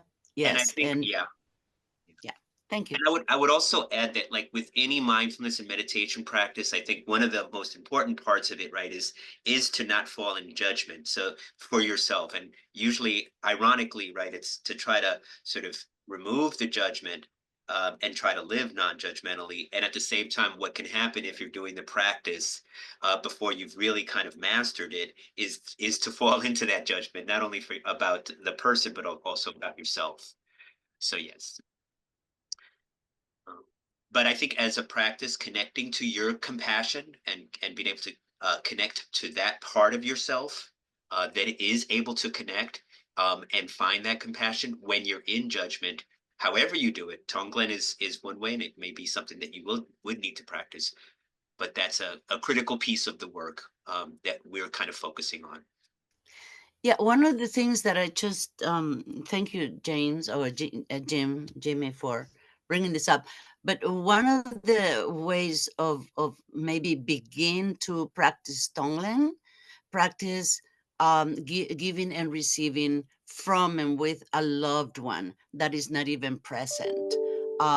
Just knowing that if my sister is like 50, 100 miles away, but she's having a foot pain, taking her pain in and sending good sort of good energies towards her would be a good sort of starting point, so that when we find a traumatic situation with a person that is not our loved one, we will be better equipped to do that exchange relationship of giving and receiving.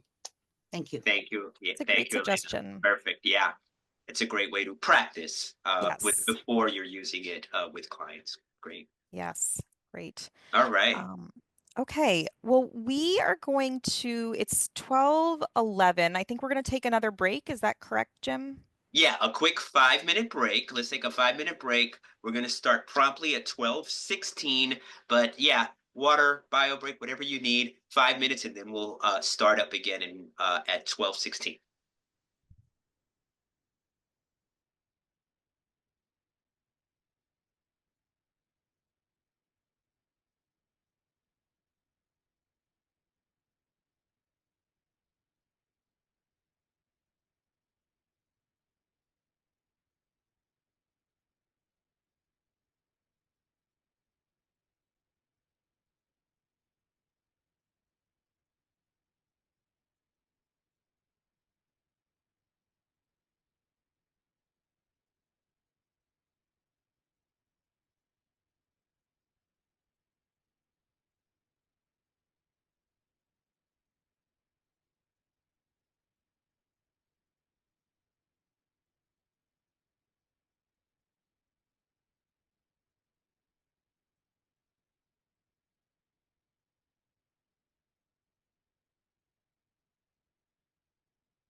Okay, folks, let's get started again. I also want to take this quick moment just to thank you all for your level of engagement and interest, your comments, your chatting in and sharing your thoughts. As we mentioned, these are some things that we want to share with you, some strategies we want to share with you, but we also want to give space to learn from each other. So thank you all for engaging in that. And so, just to be clear, we've been talking about strategies for addressing judgment, and we've identified a few. So again, when we talk about how you sort of can approach or get in that non-judgmental space, it's building that self-awareness, knowing where you are, knowing what's coming up for you when you're working with folks, using self-regulation strategies. Folks talked about the various ways. From my perspective, there's no one size fits all around regulation strategies, but it is to some degree about how do you get out of judgment? How do you get out of that space where there's kind of judgment creeping in and your assumptions are creeping in? How do you regulate yourself? What are the strategies you do? Tonglen is one exercise you can do that, but however it is that you get to that space. And then focusing on strengths, and that's what we're going to move into next. So, and someone mentioned this, right? Sometimes it can be really difficult in, very sort of elevated, toxic encounters or difficulties or challenges, or when someone else is dysregulated. It's sometimes hard to find strengths. So what we want to do is move into a strengths. And then the last thing we're going to talk about is getting curious, which someone else mentioned as well. That's a kind of antidote in many ways to judgment. So what we want to do is just another quick breakout room. We're going to have you all go into breakout rooms okay. And so as we focus on strengths, what we want you to do is the vignettes that you looked at earlier, to review the vignette you read in the previous activity when we were looking at your trauma lens and your responses.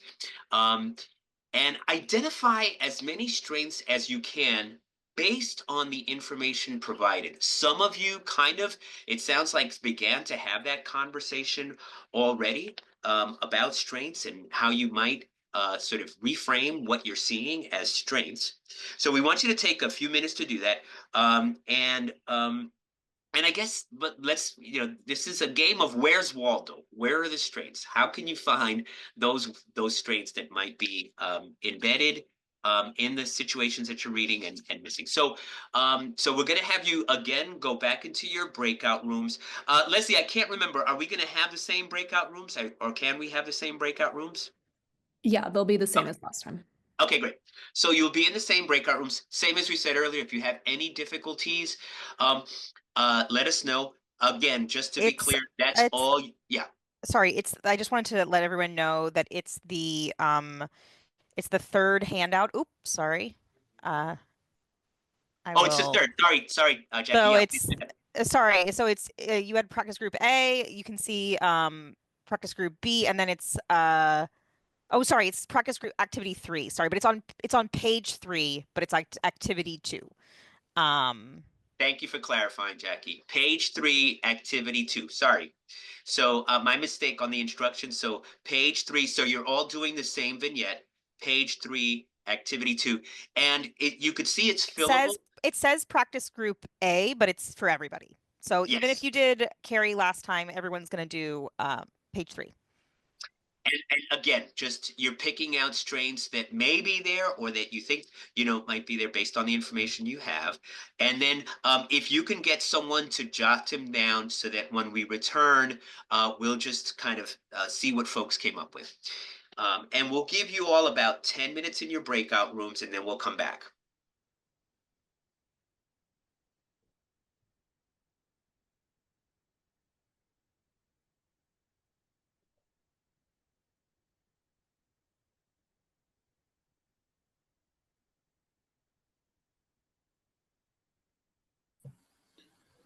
Hi, James. Yes. Can I got for group 5, but I was in group 4 earlier. Can I be put into group 4? Leslie? Yes, one Yes. second. This is Oh no, Megan. I was asking Leslie, so I think Leslie can make that happen. No problem. Thank you. You're welcome, and thanks, Leslie.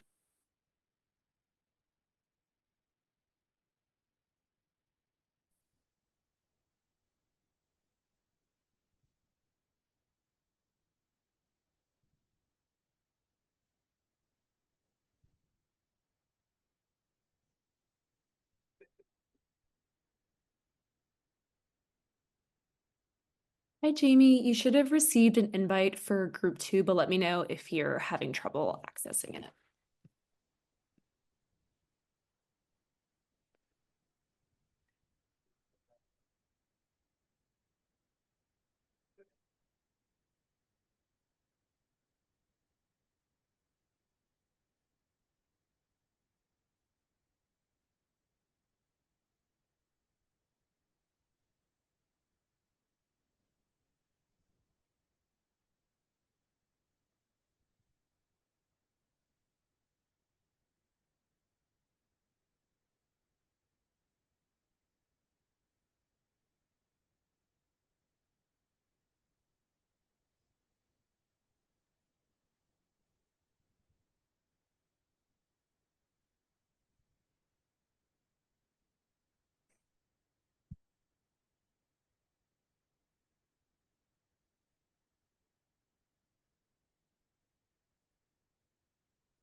Leslie, did you set the timer or?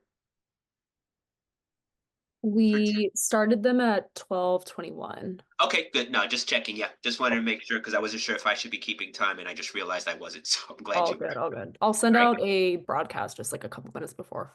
Perfect. Thanks, Leslie. Mhm.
I'm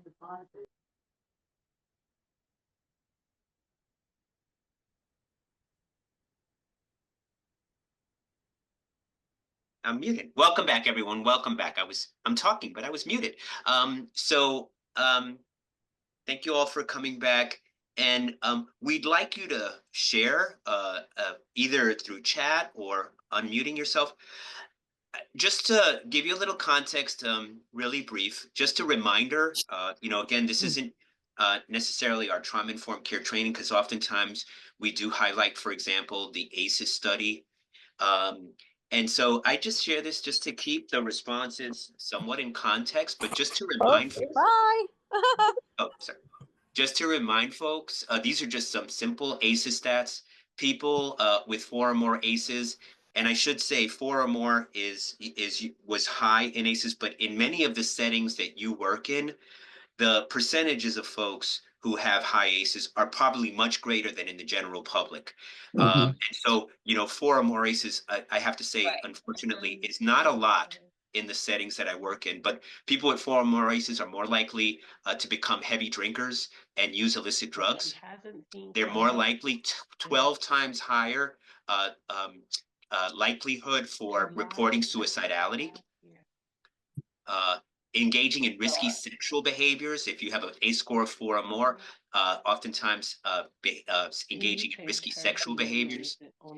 And people with 4 or more ACEs are more likely to experience job problems, financial hardships, and homelessness. So that's the context in which we talk about kind of approaching the work as you think about strengths. Some of the ways in which ACEs, high numbers of adversity in early childhood, can impact folks. With that said, what are some of the strengths that you noticed that you kind of made note of as you were reviewing the vignette? And again, please feel free to chat them in or unmute yourself. Hello. The group that I had, we mentioned a few strengths. One of the most important one is the fact that he's doing well in his English class. So it sounds like he has a great relationship or rapport with the teacher.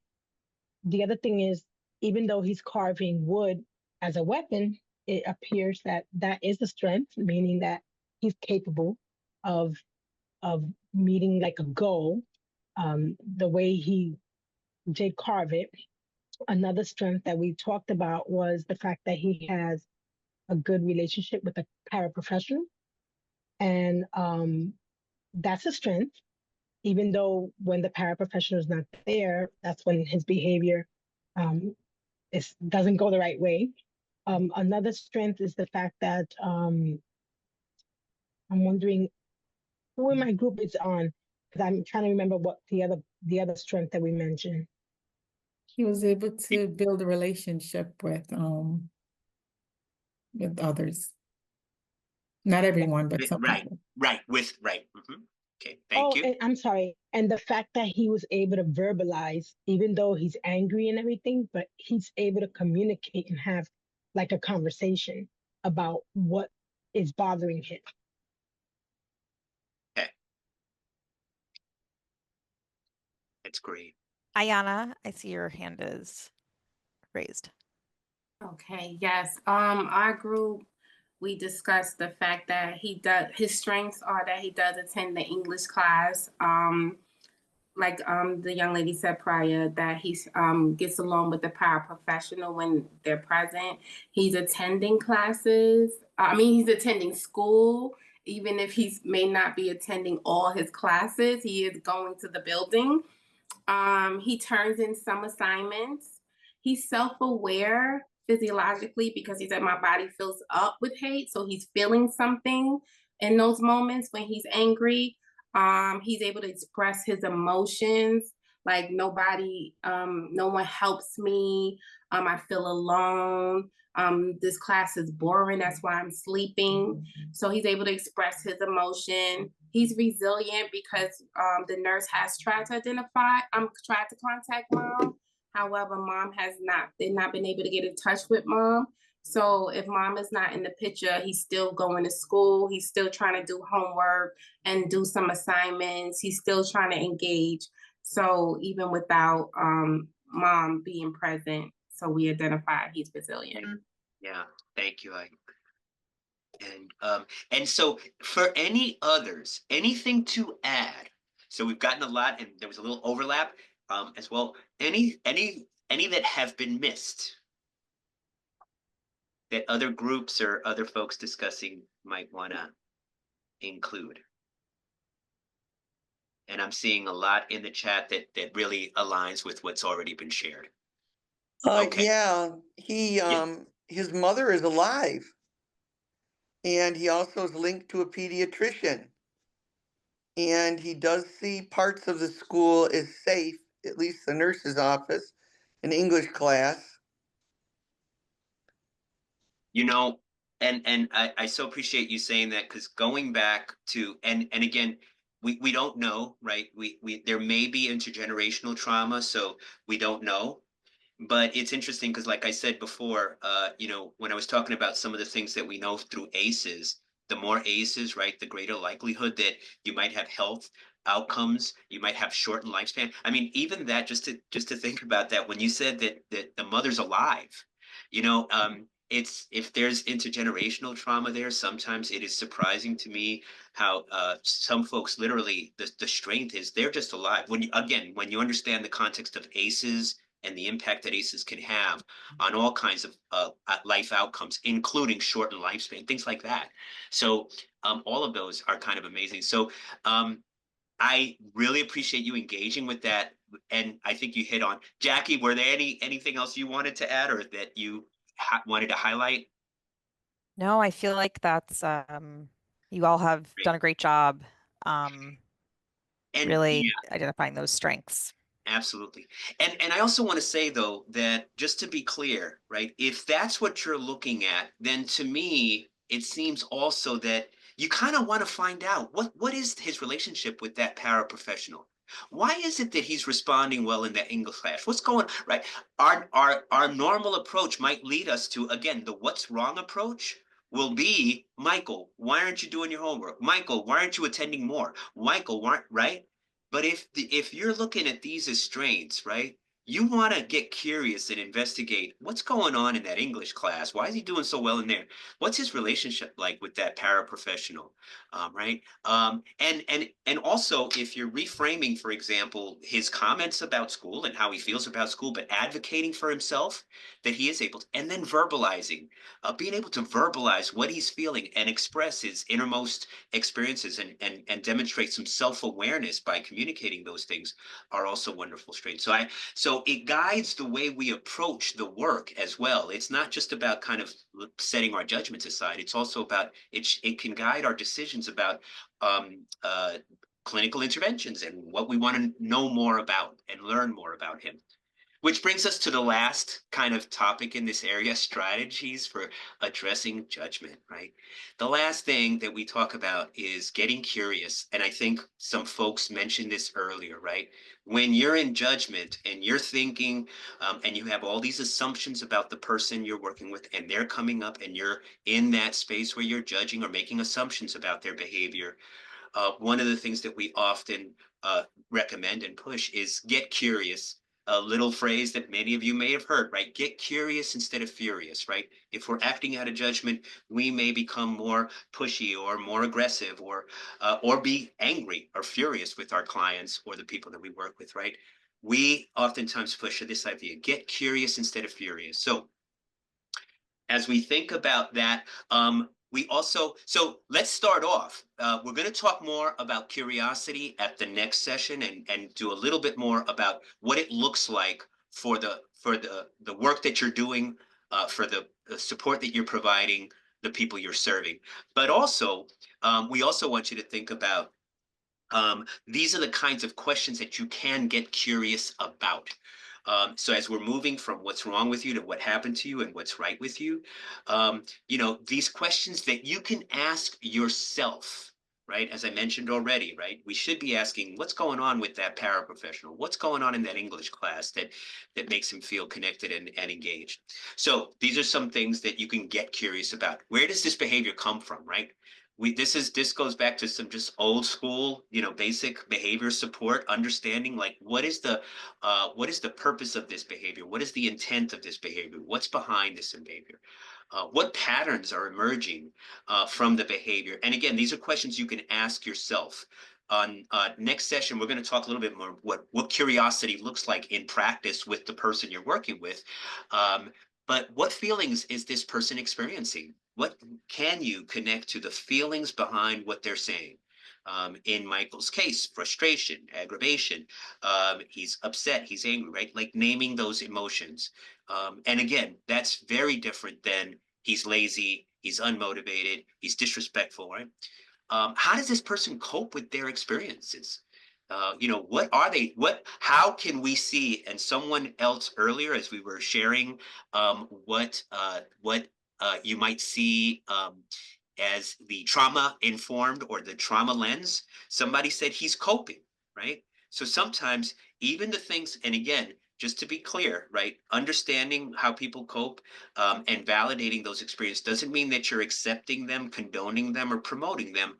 But for example, if he's using drugs, he's coping. He might be self-medicating. It's not healthy, but he's coping. That's his way of coping. But what are some other things that you see in how he's coping? How is this person coping with the experience? That should also lead you to asking more about that. And then what strengths are they demonstrating, which is part of what you did, right? How are these things? How is what I'm seeing kind of more a sign of potentially a strength than it is a deficit or a problem? So these are some ways that you can kind of think about as you're doing your work, thinking about moving into curiosity. And as I mentioned, at the next session, we're going to talk a lot more about getting curious as a way of addressing your own judgments. Let's see. So again, just a little summary on supporting judgments, checking in with yourself regularly. This is how you stay out of judgment, checking in with yourself, integrating into a routine, session prep. So I heard someone mention, I can't remember who, please feel free to shout yourself out, but that person, like before the session, checking in with myself. I think you talked about doing it in pairs, but also you can do that individually. Where am I right now? And what I really appreciated about it earlier, someone was talking, like people were talking about literally the basics of life. Am I hungry? Am I tired? Am I overwhelmed? Is this the 5th client I'm seeing today? And I've had a lot of other clients today that have been, really challenging, right? But also just the other things, what do I bring in? What does this client, right? I will say we all experience this, right? We may have folks that we work with that, it could be a struggle working with them. And sometimes, that session that's coming up with them, I'll be honest, right? We can be in that place of dread. Oh, so-and-so is coming in today. This is going to be tough. But being able to integrate that into your routine, check in with yourself and prep with yourself. And as we talked about earlier, certainly, during the sessions as well. When you're in session, what are the strategies that you used? So we talked a little bit about Tonglen as a strategy that you can bring into the sessions, but whatever else you use to sort of regulate yourself while you're in session and check yourself while you're in session. And then, of course, discussing in supervision. These are sometimes the discussions we don't have in supervision. What is that client bringing up for you? What's happening with that client? I want to do a quick commercial for a series that's done on the Trauma Informed Network and Resource Center on reflective and supportive supervision, which is wonderful. I'll bring in the information on that for the next one. But how do you discuss and debrief with folks and talk about folks about their experiences? Engaging in case consultation. So finding times, to work with peers and to get peers, your peers and others to sort of think about what you're seeing and is what I'm seeing what you're seeing, and sometimes getting others' perspectives. And I just wanted to ask, so we've covered a lot on staying out of judgment. Any other strategies? Please feel free to put in anything we've missed, what you find that you use to help keep you out of judgment, out of your assumptions. So please feel free to share any others you might have.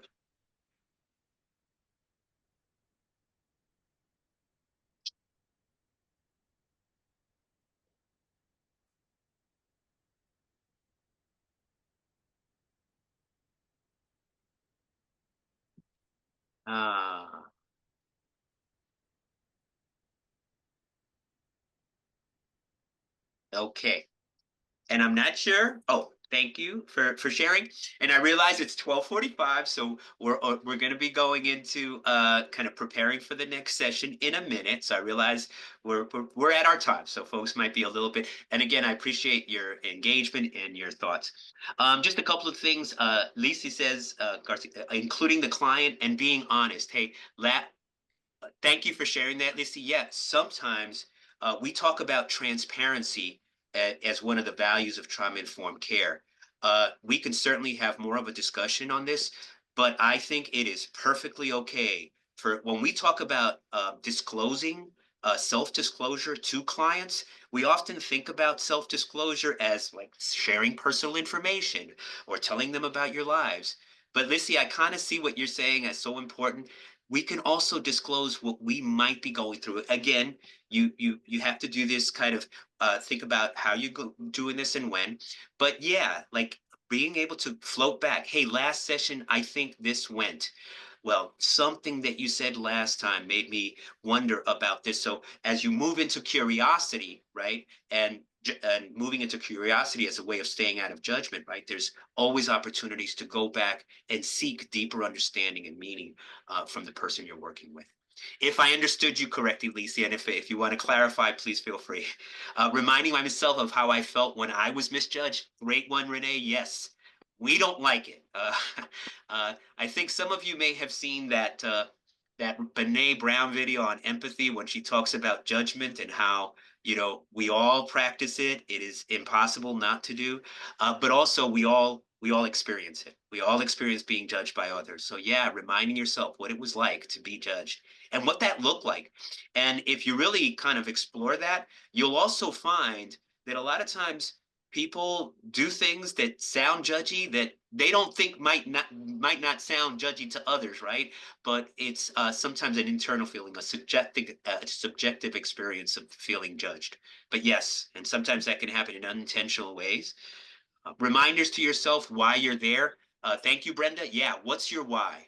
Right? Like, why are you doing this work? What's important to you? Because sometimes judgment can also impact and begin to sort of lead to compassion fatigue. It can lead to burnout, all those other vicarious and secondary trauma. So thank you. And thank you, Lisa, for confirming. And then being open-minded, understanding that differences in life experiences and culture.